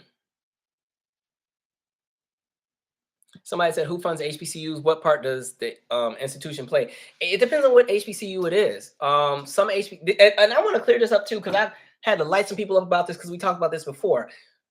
When following news, sometimes y'all gotta really like dig through and read full articles and really make sure the context of everything is right. There's been this kind of story that's been floating around and this is not me caping for Biden, but there was like this story floating around like the Biden administration yanked $45 billion of funding from HBCUs, and folks ran with that. I was like, see, that's what I was telling y'all because at least when Trump was in there, folks was getting. I was like, what are y'all talking about? Whoa, whoa, whoa, whoa, whoa! First of all, no presidential administration has ever given HBCUs $45 billion ever. First of all, that 45 billion that was initially proposed when the Biden administration had those two big giant infrastructure deals, like the Buy Back Better Part 1 and Part 2. And what was included with that, because they were also hoping that when they still had this majority, and this is when they had the House and the Senate, and they were hoping that Sinema and Manchin would get on board and get on board with the filibuster so that they could push both of these. Their dream vision was $45 billion for HBCUs. Of course, they did not have the votes because Manchin and Sinema were not budging on the filibuster. So now they needed to reach across the aisle. Once they started doing the negotiations across the aisle, that 45 billion kept going lower and lower and lower until it got down to $2 trillion, because that's the only way you could get some GOP members to possibly vote on it, and Sinema and Manchin to say yes. And even that was some BS, because we saw what happened with Obamacare, where there was this grand, just utopian healthcare idea that was the original version of Obamacare. And Barack, like I said, was trying to be everybody's friend, and let's reach across the aisle and let's start a committee to review this and then put it before the House. And so the GOP members of that committee put 200 additional amendments on the original idea of what would have been Obamacare. And so they made all these changes and got rid of this and got rid of that and got rid of this and got rid of that and got rid of all kind of stuff. And then here comes a shell of what the bill initially was. Then when it goes up for the vote, none of the Republicans voted for it anyway. And so the Democrats ended up, even though they got what they wanted, it was like, y'all should have just pushed it through anyway. You had a supermajority. You didn't even need Republicans, but y'all were trying to do optics. And so here comes, the healthcare bill is great. Hey, people got healthcare, but it could have been so much better had you just been 10 toes down. But again, people wanted to waver and flake and try to reach across the aisle and be friends just for the GOP to go and sabotage it and then not vote for it. And then spend the next 10 years trying to gut it and get rid of it without a replacement. So going back to the same thing with this, so that 45 billion gets chopped down to 2 trillion. Now, this has not been voted on because it hasn't been brought before a bill, but understand Trump never gave HBCUs $45 billion. The most he ever gave was $250 million. And that's not a lot of money, because if we just want to talk about endowments, the last time I checked Howard University's endowment, it was $700 or $800 million. So $250 million ain't enough. And if you spread that across 106 HBCUs, that's nothing. So please, again, sometimes really make sure you go and dig through the context of all this media, because it's easy sometimes to see people that are outraged and retweet stuff, and then everybody's retweeting it, and now you starting a whole war about nothing. You know what I mean? Anyway, let's see. Let's see. Oh, thank you, Forever D. Jeff Bezos' divorce settlement equals about 1 million per African American in the U.S. tax. People, the budget for reparations float around us every day. Very, very true. Yeah, there's money there, because I'm watching certain groups from overseas get billions and billions every other week for new weapons for this war.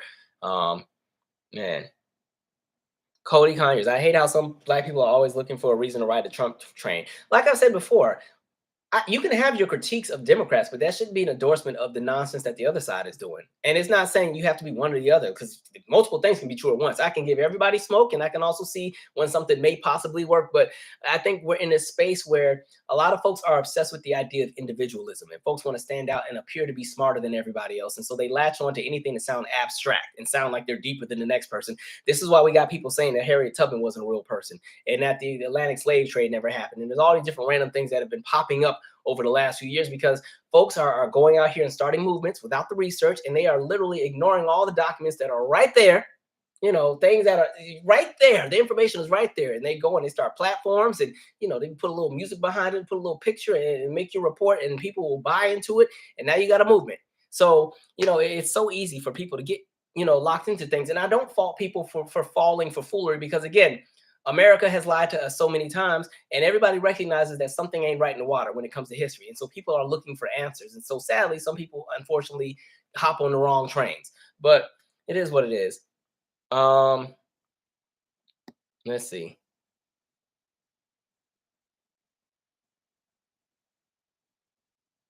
Oh, let's see.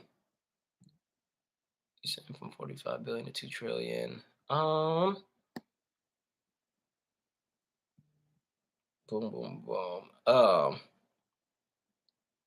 I didn't mean to say 45 billion to 2 trillion. I meant to say 45 billion to 2 billion. Thank you for correcting that when I was talking about the funding. That's what I meant. So they were trying to say that the Biden administration was cutting 45 billion from HBCUs and bringing it down to 2 billion, which is not true because it was never voted on anyway. And so 2 billion, even if they decided to give 2 billion, that still would have been more than any other administration to begin with, which is still not a lot in my opinion. But we're going to keep it going from there. All right. I want to scroll to the next conversation. Thank you for correcting that, because I'm talking a million words a minute and numbers and stuff be coming out wrong. Speaking of education, then I saw this coming out of the Slayton Independent School District. Now, this was a story about a girl named Autumn who was at a Texas school. Now, this is one of the schools where there's not a lot of black students. Bowl of speck of pepper and a bowl of salt kind of situation, right? Anyway, she had been making complaints to the school. Her parents had also done this as well, where students kept harassing her, calling her the N-word, saying all these different things, bothering her each and every day. She had gone and made complaint after complaint after complaint till it got to the point where she couldn't take it anymore. So, of course, one of them kids said something to her she ain't like, and some white kids, she snatched them up, slapped them, right? And so they decided to send her to like some alternative program for 45 days as a punishment. And of course, it's found its way in the news, and it's become a big, story out of there. And the interesting thing, this is definitely a bigger conversation because this isn't the only place where this is happening. But it goes back to what I was saying, where you have these movements where they want to pull CTE out of the schools, any kind of conversation of race and history. And see, this is why I'm not down with that, because now, like, these students know what's happening. They understand how to trigger folks, right? They understand some of the origins of America. They understand that they're collectively, some folks have power in whiteness. They understand that as teenagers. And this is why it's important that history is taught, because when you try to water it down and take it out and act like, it's something we don't got to talk about. We don't want to make white people feel bad for being white. That's what they kind of say as a narrative. Now we get to space where now black students are literally being harassed because of their race. And when they say, I'm being harassed because of my race, the schools dismiss it and say, oh, it's not a big deal. They don't do anything about it. And then when the student finally snaps, now they want to throw out the hammer and kick the girl out of the school. And mind you, this is like an honor student. She, minds her business, tries to do the best she can do. And they send her to some alternative program. And understand that when students are trying to apply to colleges and everything else like that, things like that can play a role as to whether or not they get accepted. And it was so bad that after it happened, the girl ran away from home. Like she just was so hurt by everything that happened. And she still has not been reinstated at the school. There's an appeal with the family. The school is saying they may look and reconsider, some options. And all they did for the one that triggered it all, I think they just got a 3-day in-school suspension. And so, like, this is where we're at. You know what I mean? And I've said this before. The thing that sucks is black people are always burdened with the ideals of having poise. We're just supposed to get treated like trash all day and be fine with it. We're supposed to have grace. We're supposed when they go low, we go high, and then when we clap back or pop off, then everybody wants to act afraid. People start screaming, start running, call the police, do something. They're out of control. We don't know what to do with these people. They tripping. And so I think it sucks that that girl has to be collateral to the neglect and the negligence of that school administration. If a student has come to you multiple times and said these students are doing, and one of the things the students would do, one student would say half the N word, the other student would say the other half. So I mean, this was like, intentional. They get a kick out of this. This kind of stuff to them is funny, right? And so you have the student that continues to make the complaints. They continue to say, I'm not being heard. The parents show up and say, do something about it. The school does nothing about it. Then when the white kid gets slapped, all of a sudden, oh, this is dangerous. We need to get her out of here. She's not safe enough to be around the other students. I had a kid at my center who was in a similar situation. So she had a very popular name of a celebrity. And the kids used to kind of make fun of her with that. So when she got to high school, the school that she went to is kind of a school where it's a very unique demographic, like extremely wealthy white kids that either come from old money or their parents are defense contractors that work for like Northrop Grumman or Booz Allen Hamilton or Raytheon or something like that, or their parents are in tech.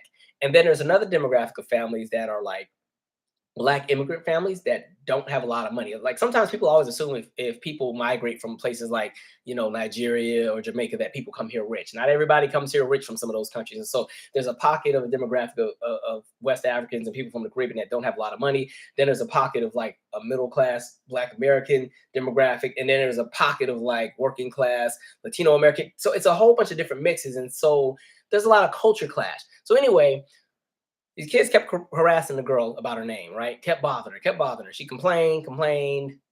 Nobody did anything. One of those days, one of them kids like bumped into her in the hallway, didn't say excuse me, and mocked the girl's name again. And so she was like, say excuse me, something, something. They thought it was a joke and ignored her and laughed in her face. So she said, okay, fine. So she saw the student go to the bathroom. It was a boy too. She went to the boy's bathroom, beat this boy down, like laid him out, right? Of course, they drop the hammer. They arrest the girl, right? The girl gets arrested and charged. They kick her out of the school. The parents of the boy sues the school, sues the girl's mom, and I think sues the police department for not something or whatever. And it was something that was ongoing for like 2 years. And it was kind of like, it's interesting to see how things play out, right? It's interesting whose voices get ignored. And it's interesting to see whose voices all of a sudden become a priority the minute they have any kind of inconvenience. You know what I mean? Like that's the kind of nonsense folks deal with. So again, when I say we're burdened with the essence of poise, people expect us to just stand there and take a whole bunch of nonsense and be fine with it. But everybody else gets a pass to just be terrible. Everybody gets a pass to go and storm the Capitol on January 6th. And all of a sudden, the whole narrative of all of that turns into, oh, these were just patriots who were frustrated about the tyranny of America and they were fighting for us. All right.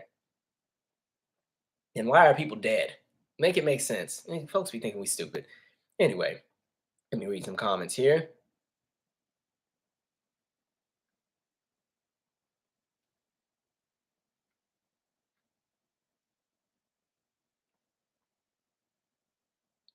Jeremy Borno says, so Democrats wanted to appeal to Republicans with Obamacare edits.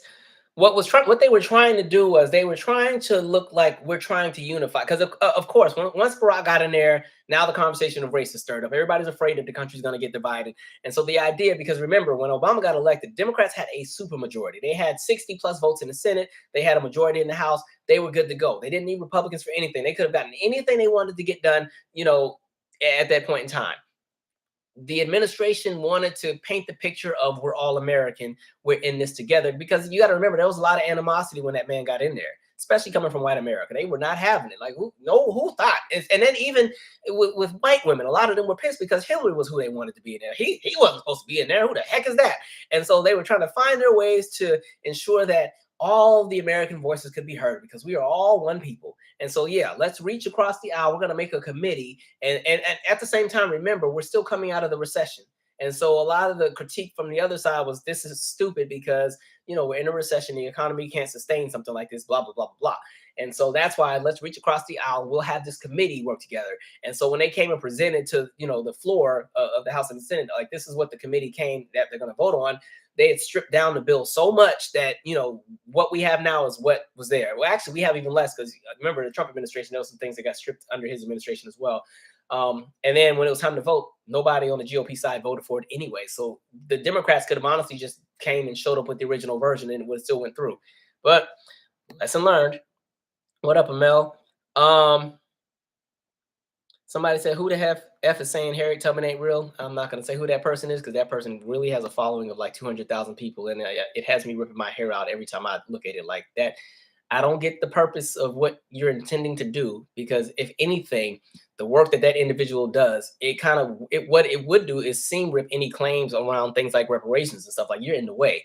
Now that person's reasoning is I'm just trying to get y'all to think. But how come every single time somebody got to get somebody to think it's always something rooted in anti-blackness? And how is it that you are the only person who all of a sudden is privy to this information when all of the research and everything else is right there? I'm not wasting my time on it. So yeah, just know it's some foolery.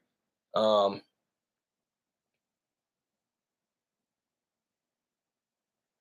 Sonia said, "Why don't y'all call me when these things start?" I be trying to put the notification up like at least 35, 45 minutes before I start.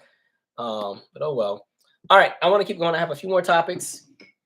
Um, in regards to the Breonna Taylor situation, the boyfriend, Kenneth Walker, there was a $2 million settlement from Louisville, Kentucky. Because remember, when everything happened, they initially arrested him. So, you have the police do this no-knock warrant. They come in there unannounced, not in uniform, kick in the door. Breonna Taylor's in bed. The boyfriend thinks somebody's breaking in. He shoots at the police. They shoot at him. Then they arrest him. They shoot Breonna in the bed, 8 times? He's arrested. And then they also, the media latches on. They have him mixed up with an ex of Breonna Taylor, who the police initially were looking for, who Breonna no longer has any association or ties with. And they initially were trying to lock him up, and he was really about to do some serious time, but the charges ended up getting dropped. And so there was a lawsuit. He recently received $2 million. I don't think it was enough, but you know, Louisville. Did they ever do anything with that dang a never mind, whatever. That DA they need to still get to. But it's crazy. If you want to run up your blood pressure, go to my Breonna Taylor video and read the comments from before, it was revealed that there was a whole bunch of foolery with the investigation and that the police were in the wrong. It was so interesting watching so many people flock and try to tell me that I was a lunatic and Breonna Taylor was a drug dealer and the boyfriend was this, that, and so many folks love to go and vouch for the police even when the facts aren't there. And that goes back to what I've said before. Like a lot of people in white America see the police as an extension of themselves, the same way they see the United States as an extension of themselves. And that's why the quickest way to piss off white America is to say something about the police or say something that isn't patriotic, because they feel that it's something that is attacking them, because again, they also center themselves in everything collectively. So a critique of the United States for them feels like a critique about them as an individual. Same thing with the police. And so it was very interesting to read the commentary that was left on that Breonna Taylor video, because it wasn't even a video that I made from a place of emotion.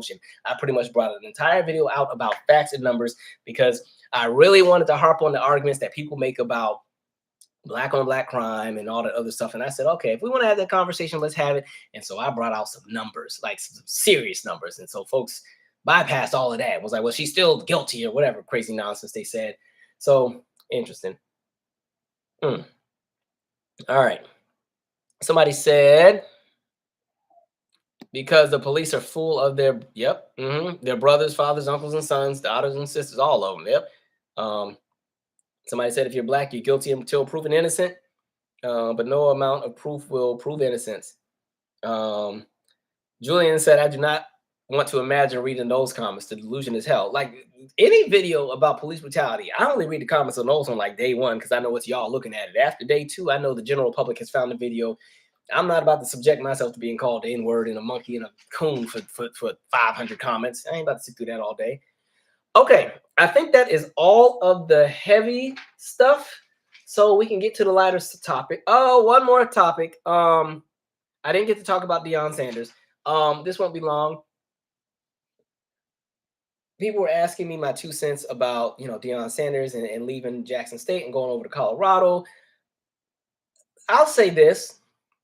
The only critique I have is don't paint your act to be revolutionary if you weren't going to be down for the ride. That's it. I'm not going to fault the man for going and getting a bigger check, because there were also some flaws that took place in regards to what the university was doing with Deion Sanders. But I think I would like to see more people give support to HBCUs with the athletic programs, because understand, HBCUs would have really, really strong athletic programs if HBCUs still operated as they did before 1954. When 1954 happened and schools were able to integrate, HBCUs lost a lot of their athletes because they went to majority institutions. And that created a space where these majority institutions were able to fund and get bigger budgets. Because remember, by the time we get to the 50s and the 60s, now they're starting to show the college football games on television. And these are events. And so here comes the conversations of sponsors and endorsements. And this brought millions upon millions upon millions to universities all across the United States at the expense of HBCU programs, because HBCUs, especially by the time we got to the 70s and the 80s, attendance at HBCUs began to dwindle. And so, HBCUs were forced to sell off a lot of property, sell off land. And then we came into a resurgence at the late 80s, right? You have things like the Cosby Show in A Different World, and even our Black sitcoms where you had them all constantly wearing like HBCU hoodies and stuff. And there was a spike. Oh, and movies like School Days. So then there's a spike in interest at HBCUs. And now all of a sudden, attendance is skyrocketing again. But now these HBCUs don't have the same capacity and infrastructure to hold as many students because they had to sell off property in order to stay afloat decades earlier. And that also affected the sports programs, because when it came to what needed to be cut, in order to keep the lights on, we can't invest all this money in this big giant state-of-the-art arena. We can't invest all of this money to pay these coaches millions of dollars. We can afford to maybe pay a coach $150,000, but we can't pay nobody $6 million to coach a football team, because that's too much of the budget, right? And so PWIs have benefited from the fact that once Brown versus Board of Education passed and schools were integrated, PWIs were able to snatch up a lot of the Black talent out of neighborhoods, right? And those students in any other capacity would have gone to HBCUs had the country still been structured the other way, where they weren't even allowed to go anywhere. And so I would love to see more prominent figures come to the HBCU side, because I don't know if the sports programs will ever be able to catch up in regards to like revenue and just what they're able to do, just because the money's not there. But I think, we can always have hope. But like, I think he did a great job with the team while he was there. But money talks for some people, and everybody got a price, and he had his. And he also said he wasn't planning to stay long term. So I was like, I guess you got to know what you're getting into. He said, if an opportunity came, he would take it. So I get it. I just felt some kind of way that he kept painting everything he was doing as like the revolutionary bit. It was like, yeah, it was dope that you were bringing attention to HBCUs and stuff, but dang, if you knew you was already gonna be out the door, you ain't have to run around here and parade like you gonna be the spokesperson and the savior for all HBCU athletic programs. But and I thought it sucked for students who had, had opportunities to go to the schools, and they bypassed and committed to Jackson State because he was going to be there as coach, just for him to leave. And now you see these other students decommitting, and they're trying to get back into other opportunities. And the other schools are like, well, we already got somebody. So, I mean, we might bring you in, but you're going to be like second string. So, I think that sucks. But, everything comes with the territory. Thank you, Atatiana Jefferson. Thank you, Billy Flood. The officer, oh, that's the page I skipped. The officer that, actually, yeah. Aaron Dion, found guilty of manslaughter. Now, if we remember with Atatiana Jefferson, she was the woman who was shot through like her own window at her own house while she was playing video games with the 8-year-old nephew. So her door had been left open because she had been making hamburgers. And sometimes you leave it on too high and it's too smoky. So she had left the door open so the smoke could get out of the house, right? One of the neighbors called 911 because they were afraid that somebody may have broken in. So the police get there and they go past the door, go straight to the backyard, confront, through the window, Tatiana, and just start shooting. And they end up shooting her right in front of the nephew. And it goes back to the other conversation I had where I think as a country, Americans are too comfortable with the idea of police just being allowed to kill. You know what I mean? Because people always justify real quick. Every time something happens, the people come, well, they should have complied and blah, blah, blah, blah, blah. And it's like, but the idea that a police officer, we're so comfortable with the idea that police can just kill us. Do you ever think about that? Like, think about the movies we watch. Even like we have a lot of like cop movies, like Bad Boys and all this stuff like that, or New York Undercover, which all these different shows and stuff, right? And there's sometimes you have the scenes where there's the bad guy that they've been chasing after the whole movie, and then at the end, the bad guy, I don't know, he got beat up and he's laying down, mouth bloody, talking trash. You still a punk. You still a punk. And in that moment, they could just turn the guy over, cuff him, and take him to jail. But what happens? They end up shooting him, right? They shoot. I'm like, and then the movie ends. Happy ending. Great work. I'm like, wait, that was fun. Okay. All right, but like in real life, like it seems that everyone is so comfortable with that same idea of that just being normalized, where it's just routine for the police to kill folks. And I've seen the stories of now they have like the robot gadgets that can go and kill folks. I'm like, the police should not be killing anybody. That's where I stand on things. Like in most cases, a lot of these killings are not justified. But with Tatiana, like it was sad because you can't even be in your own house. You know what I mean? I've said at this point, I think black people have been shot doing any and everything. One of these videos I had a really long time ago. I don't remember which one. One time I had a graphic just scrolling down the screen, and there was a list of all these black people who had been shot and killed doing random things like sleeping in bed, cooking dinner, going to work, stopping to get coffee, getting gas. It was just like this long list. I wish I could remember which video it was. It's one of the end of news videos, I think. But yeah, it's just like people have gotten so comfortable with the idea of it being normal that the police can do that. So yeah, the officer was found guilty of manslaughter. I don't know how much time he was facing. I didn't get a chance to read the full details. But the worst part was he never even identified himself when he got to the house. That's why he got confronted. And then of course here she comes ready. Here the officer come ready to shoot. Um, and so it's just absolutely off the chain. It reminds me of the other guy in California that got shot in their backyard while they were holding a cell phone. It's just like every time you turn around, somebody's getting shot. I will say we're starting to see more police be held accountable, but it's not enough because it's still a systemic issue. The police that we're seeing that get charged, or Amber Geiger and all of them that do some time, those are exceptions to the rule. That system is still working the way that it works, and a lot of these police are still getting off. You know what I mean? Um, and so things like that, I think, just it don't sit well in my spirit. Like there needs to be a restructure in a lot of things. And I wish more people would be a bit more vocal and active about getting certain things to shift. You know what I mean? I really want to see some real candidates run for office. Some folks that are really trying to get stuff done. Not all these play it safe candidates that are just there for optics. Like, but can we get some real people in office? Like, where the real people at? Where are the people that are going to get things done? Right? Um, Let me see what else I got here. I'm trying to go through all these pages that I wrote. All right, last page, folks. Cover Deion Sanders. All right, let's get to some happier stuff. Oh, the last thing, as far as heavy topics, I did see that Oregon has decided they're going to. I want to make sure I got it right. They're going to commute the death sentences of everybody on death row and change it to life, which is actually something I do agree with. I don't like the idea of the state killing people.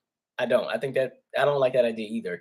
Because and then understand like different states have their own rules in regards to capital punishment. Like some states still have firing squads. Some states still even have lynching. Like, but the idea of the state taking someone else's life because they took someone else's, some people think it's justifiable. I just think somebody suffers more in a jail for the rest of their life and not being able to come out than taking somebody out. And there's just been too many instances where people were not necessarily guilty of what it was they were accused of, but the law just didn't work in their favor and they were killed unjustifiably. You've had so many people. How many times do we see stories where people were on death row and it turned out that they didn't do it or DNA exonerated them? Think of all the people who've already been taken out. I always think of George Stinney. Remember we talked about him? That's the little boy that was accused of kidnapping and killing a young little white girl. Now, George Stinney was, I think, was 14. He might have been younger. Actually, hold on. I want to get it right. I don't want to get this part wrong because it's important. Hold on. Let me see. He was 14. Okay, I'm good. All right. So he was 14. They pretty much tried and convicted him all within like the same 1 month span. They gave him the death penalty and they put him in the electric chair. And he wasn't even tall enough to sit in the chair. So they made him sit on some Bibles and then put the thing on him and turn the machine on. And there was no proof that George Stinney even did that specific crime. It's kind of like even like the accusations against the Scottsboro boys. Like there's just so many moments where we've seen people falsely accused, falsely convicted. They end up on death row. And because everybody still, even people feel that oh man, the guy from Troy Davis, 2011. Let me make sure this is the right person. I want to make sure I got this right too. Troy Davis. Yep, Troy Davis. There were a lot of questions in regards to whether or not he was actually guilty, and the judge wasn't budging, and they still executed him as well. And so I'm not a fan of the death penalty because it's so permanent. And because we've seen so many flaws within our judicial system and within our police, industrial complex, I just think something like the death penalty is so permanent. And when things end up being discovered that they were not actually accurate, there's nothing you can do. It's too late. And so I'm not a fan of the death penalty. Nope, not at all. So I think that's a dope idea that they're commuting all those sentences to life, because there's going to be some people in those sentences who are not guilty, who their life has been spared, and hopefully they can find the right representation and get the liberation they're supposed to get if they haven't done what it is that they were accused of. In happier news, oh, somebody asked me about Meghan Markle and the documentary. I didn't watch. I'm not interested. Like I told you, I don't care about the royals. They don't do nothing for me. I think that's a very stoic family. They're very old and maiden. They to me they represent the old guard, and that British monarch has colonized all but 22 countries around the world. I have no interest in anything they have going, and I understand that she has been subject to a lot of racism from angry Brits and everything else like that. And I empathize, but it's like you married into that, and you married into that knowing what the history of that family was, and it's not giving a pass to what has happened, but it's just like you got out of there, you're good, right? You're in America. You Tyler Perry is the godparent, and it's not giving justification to any of the nonsense, because yeah, she was treated terribly, and that was pissing me off as well. But the royals I have no interest about. I don't care about the Queen. I don't care about Charles. I don't care about Camilla. I don't care about William and that receding hairline and the balding in the back. I don't care about none of them like that. So the royals I'm good on. I hope Jamaica does what they're doing in regards to getting their reparations from the UK. I hope all these countries in the Caribbean and countries in West Africa that were colonized by the British, I hope they all get their reparations against the UK. I hope every country that's been colonized by one of these groups gets what's owed to them. That's where I stand. People love the idea of, oh, it's beautiful because it's like, the king and the queen is fairy tale. Yeah, in a Disney world, but in real life, that monarch has killed so many people. There's so much death associated with that monarch, and not even just that one, all of them, to be honest. So I'm good, but I do wish her well. But like, yeah, I'm not about to sit here and watch the documentary, but y'all go ahead and enjoy. Have a good time. Even though I'll be talking trash, I do be watching The Crown just because I want to see the mess with Diana and Charles. But I'm good on the royals. Anyway, somebody asked me, did I watch? I guess they had a new version of a Diva's Christmas Carol. Remember the original one? There was the one. It was with Vanessa Williams and Chili from TLC, where like Vanessa Williams was like the pop star, and she was like mean and terrible and everything. And then they had the three ghosts visit her, and that's the one I grew up on. It used to come on VH1 every year and be on repeat. I think Kathy Griffin's in it too. They have a new one that came out, and it stars Ashanti and Eva, not Longoria, Eva, what's the Eva from Top Model? Is it her last name Pickford? I think her last name changed, but Eva, Robin Givens, Vivica A. Fox. I watched it. It was all right. Maybe I'm biased. Even Marcel, thank you. Maybe I'm biased. I wasn't crazy over it. The production was great. I just thought I ain't like it. Maybe I'm just too loyal to the other one. The other one was really good. Maybe because I was a kid and it's nostalgic, but I wasn't crazy over it. But it was cool for what it was. Ashanti did good. The acting is good.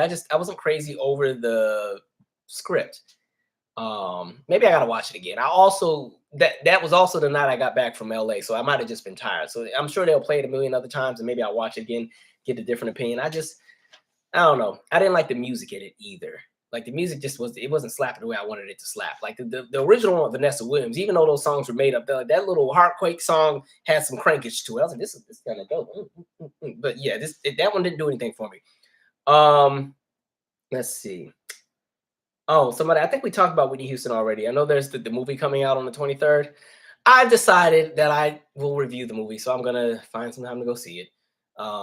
But I still think they should let Whitney rest in peace. If we get anything else from Whitney, what I want is a documentary about the music. Maybe like a cool documentary about the impact of how big the Bodyguard was. Maybe a documentary about how big she was as a touring act. Maybe a documentary about, you know, how she almost became, not even almost, how she pretty much became the standard of how people study music in regards to voice when she was in her peak. Like things like that I'd like to see. I like behind the scenes stuff. My beef with all these movies and documentaries is they all tell the same story. They're going to talk about Robin, they're going to talk about the drugs, they're going to talk about Bobby, they're going to talk about her losing her voice, and then she passes on. And so it's the same thing every time. I'm going to give the movie a chance. We'll see how it goes. Because remember, like I was feeling some kind of way when they had that hologram tour. I thought that was the most tacky. Oh, that was in poor taste. That was people just getting money. I'm still side eyeing Pat Houston. Like I say every time there's some foolery, her name is signed on with it every single time. But let Whitney rest, please. Please let her rest. Because half of y'all didn't even like her when she was here. To be honest, yeah, y'all, everybody, not y'all, but you know what I'm talking about. As far as media and folks trying to all of a sudden pretend that they were supporting her when she was not at her best. Um, I'm also looking forward. I'm definitely catching the series Best Man. You know, they had like Best Man and then Best Man Holiday, and now they have like the finale, which is like an actual series, which I can't wait to watch that as well. I'm sure that's going to be a really, really good watch. Okay, those are all my topics. Let me read comments and then we can wind down for the day. I need to make sure I'm off of this by midnight so I can get my Janet Jackson tickets for general purchase. uh, let's see. Thoughts on Puerto Rico becoming a state or gaining independence? The House just passed it. I think Puerto Ricans should be able to decide what they want, and I I would prefer. Well, I can't say what I prefer. I'm not from Puerto Rico, but the United States does Puerto Rico wrong, right? So their residents literally have no voice here. They vote in our elections, but they don't get the same kind of representation. They get ignored every single time they get hit by a hurricane. We play a role as to why their economy is sometimes struggling. I don't know what the solution is, but I feel like if they want their independence, they should have it. Like, and I'd say the same for Guam. I'd say the same for Samoa. I'm not really sure what our full connection with Liberia is anymore, but like all these places, let these people be free and make them whole for the wrongs that have been done. Like Puerto Rico didn't ask to be a part of us. Hawaii didn't even ask to be a part of us. We went and just snatched up Hawaii in 1896 and said, y'all gonna be a part of us now because we need you because of our access in regards to our naval practices. So yeah, y'all want us now. And then the poor Native Hawaiians, we just been over there touring and taking down everything. And these rich multi-million and billionaires are going and taking whole sections of the forest and making compounds that people can't get to and getting their own sources of water and everything else like that. Yeah, some nonsense. Like leave all these people alone, man. Somebody says that a Gmail no, this is Gmail, nah. This was I got this way back in the day, like at work, where they do like the elephant. No, it wasn't, it was Secret Santa. And one of the coworkers got me this the M because my name is Michael. This was years ago. That's what that was. All right. Oh, y'all done started on J Lo. I ain't about to talk about her tonight. I'm gonna leave her alone. Somebody said, I dislike remakes. Just let things be original. Some remakes are actually okay. I think there are some that are good, but a lot of them as of late have not been good at all. Like, and like you were saying, like something like that didn't need to be remade. And I will say this one is a totally different storyline from the original Williams one. It's kind of just the same thing, but totally different. I just, it just, I don't know. I'm gonna have to watch it again.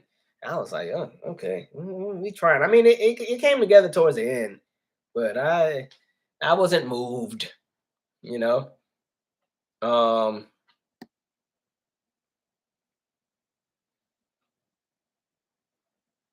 all right. What else? Somebody said wait for the DVD or Netflix or Amazon Prime. Are people still are you guys still getting DVDs? Because I don't think I bought a DVD since 2012-ish. Yeah. Are people still buying them? Like good question.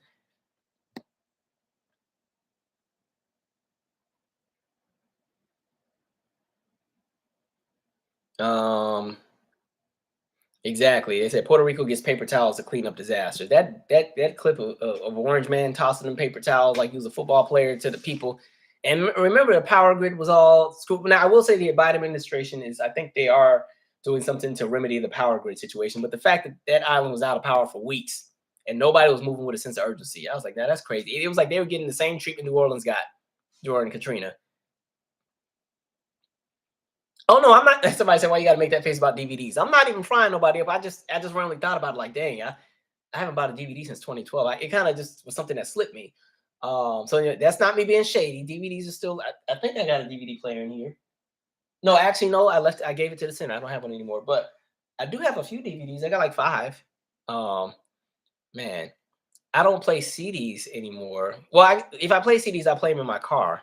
But you know, I still carry my iPod Classic, and all my music is in there because my car is too old to stream. So I be carrying my iPod Classic, be cranking with it. Um, yeah, U.S. need to leave Haiti alone too, because that's what did they? U.S. Y'all need to stop trying to put in these fake politicians to run and change things over there at Haiti as well. A few lives ago, remember we did a full discussion about how we always give France a lot of smoke about what happened with Haiti, but we also discovered it and went into conversation about how the U.S. also played a huge role, especially with the embargoes and how we took over their national bank as well. Like the U.S. got some smoke too, whole lot of it. All right.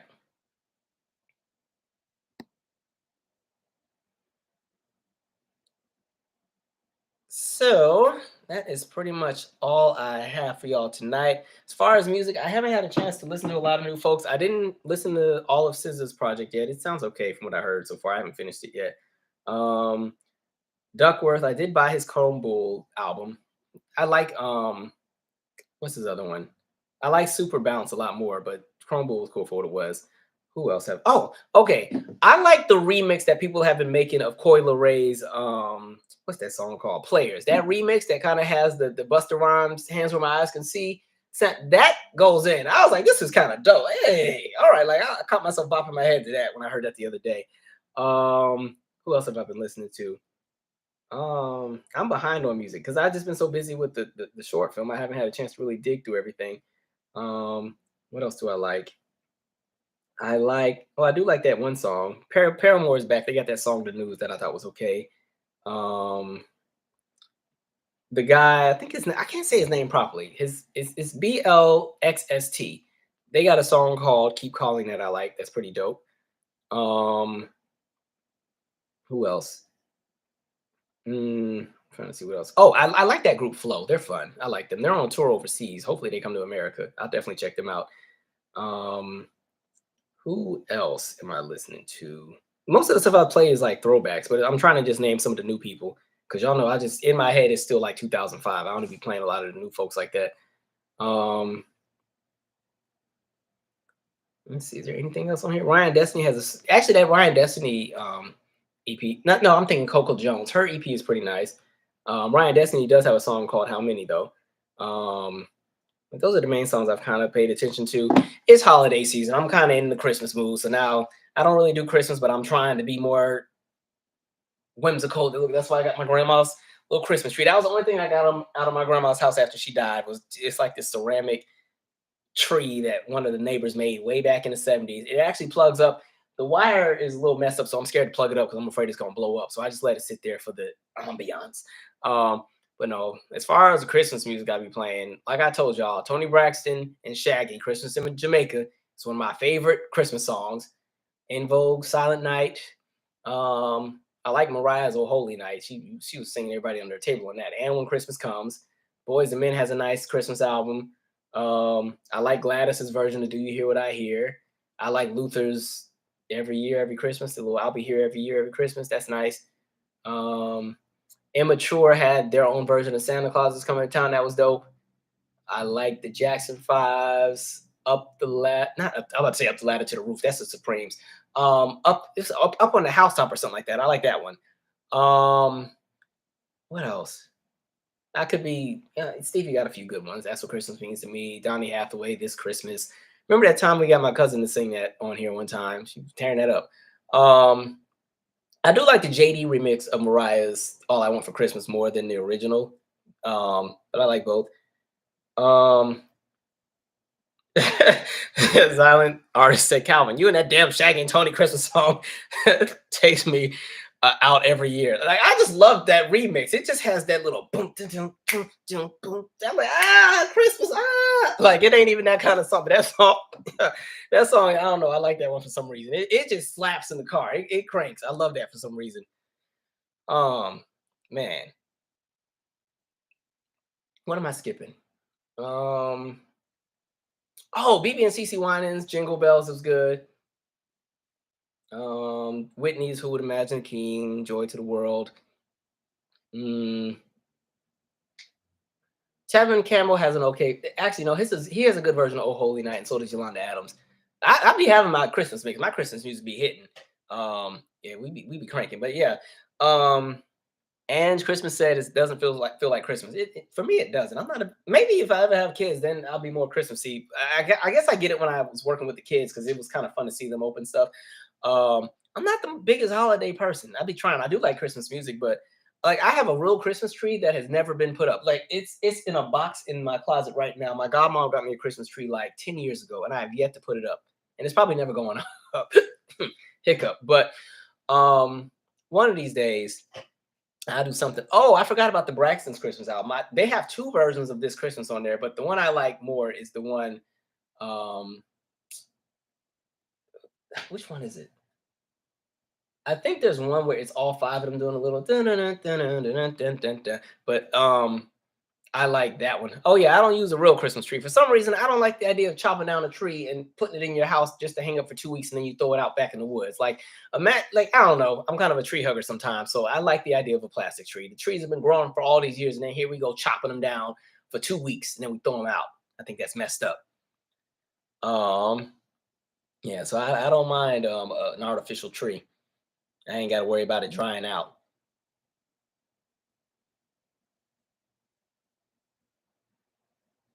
The McCain? Oh, McLean. I was like, anything with McCain, I ain't about to listen to. The McLean sisters Jingle Bell Rock. It's like, oh, all right. Um, Somebody said who uses real Christmas trees. I know a lot of people that they are locked into the idea of a real tree. Tony Braxton has a good version of the Christmas song as well. I like her. She has my favorite version of that. In addition to Nat King Cole's. All right. I think I'm gonna wind it down, y'all.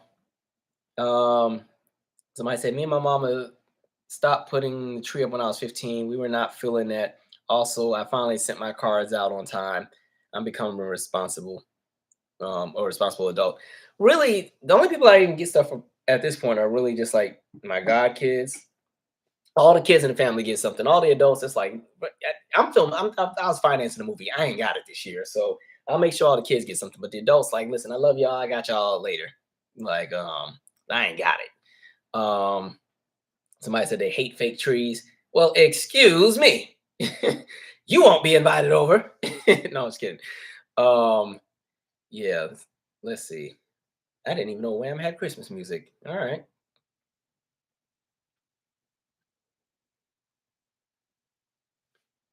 I think that's everything else. Do I have any announcements to share with y'all? Not yet, but there's more things coming down the pipeline because I wasn't only working on a short film. I know I love to jump into a whole bunch of things. So there's a lot of really cool things that are coming later down the line. So 2023 is going to be a lit year for me. I can't wait to share all this stuff with you guys.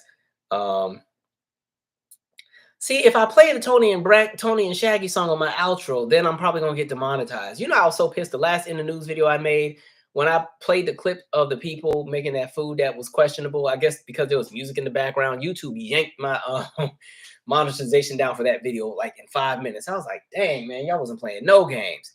So man, that's okay. I'm glad y'all enjoyed the shorts. There's a whole lot more footage, but I was like, I don't want to put too much out there. I kind of want y'all to just enjoy it as is. Um, yeah, like I said, the shoot was a lot of fun. A lot of work, a lot of work. I was proud of myself because I didn't even realize there were things I could do. Like some of the stuff I had to do, I didn't think I'd even know how to do, and somehow I did it. Because, like I said, there's a lot of logistics in putting together that kind of stuff, and it's a lot of work. And if you've been with me for a long time, you remember years ago I had a web series a long, long time ago. Um, so I guess that was kind of like my first taste of that kind of work, but this was on a totally different scale and a totally different level because at least the web series was more so me and a really good friend putting our heads together and doing something with the resources we had.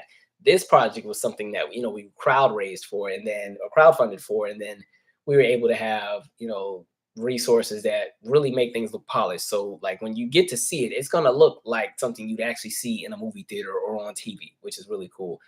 Oh yeah, Sounds of Blackness, Soul Holiday is a good one. So, all right, I am going to bed, folks, because I'm still like my body clock is a little off because I'm still kind of on West Coast time and I'm trying to recalibrate to what's happening on the East Coast. So, I am going to bed. This has been great, folks. Stay sane, stay safe. The world is crazy, and so we just got to work on ensuring that we are our best selves because the world is going to be the world. Anyway, I'll try to have at least some kind of video for you guys before next week. Or before the end of next week. I'm trying to break this habit of going 13 and 14 days without uploading. But to be fair, I wasn't here. So, all right. Anyway, I'm out. Good night.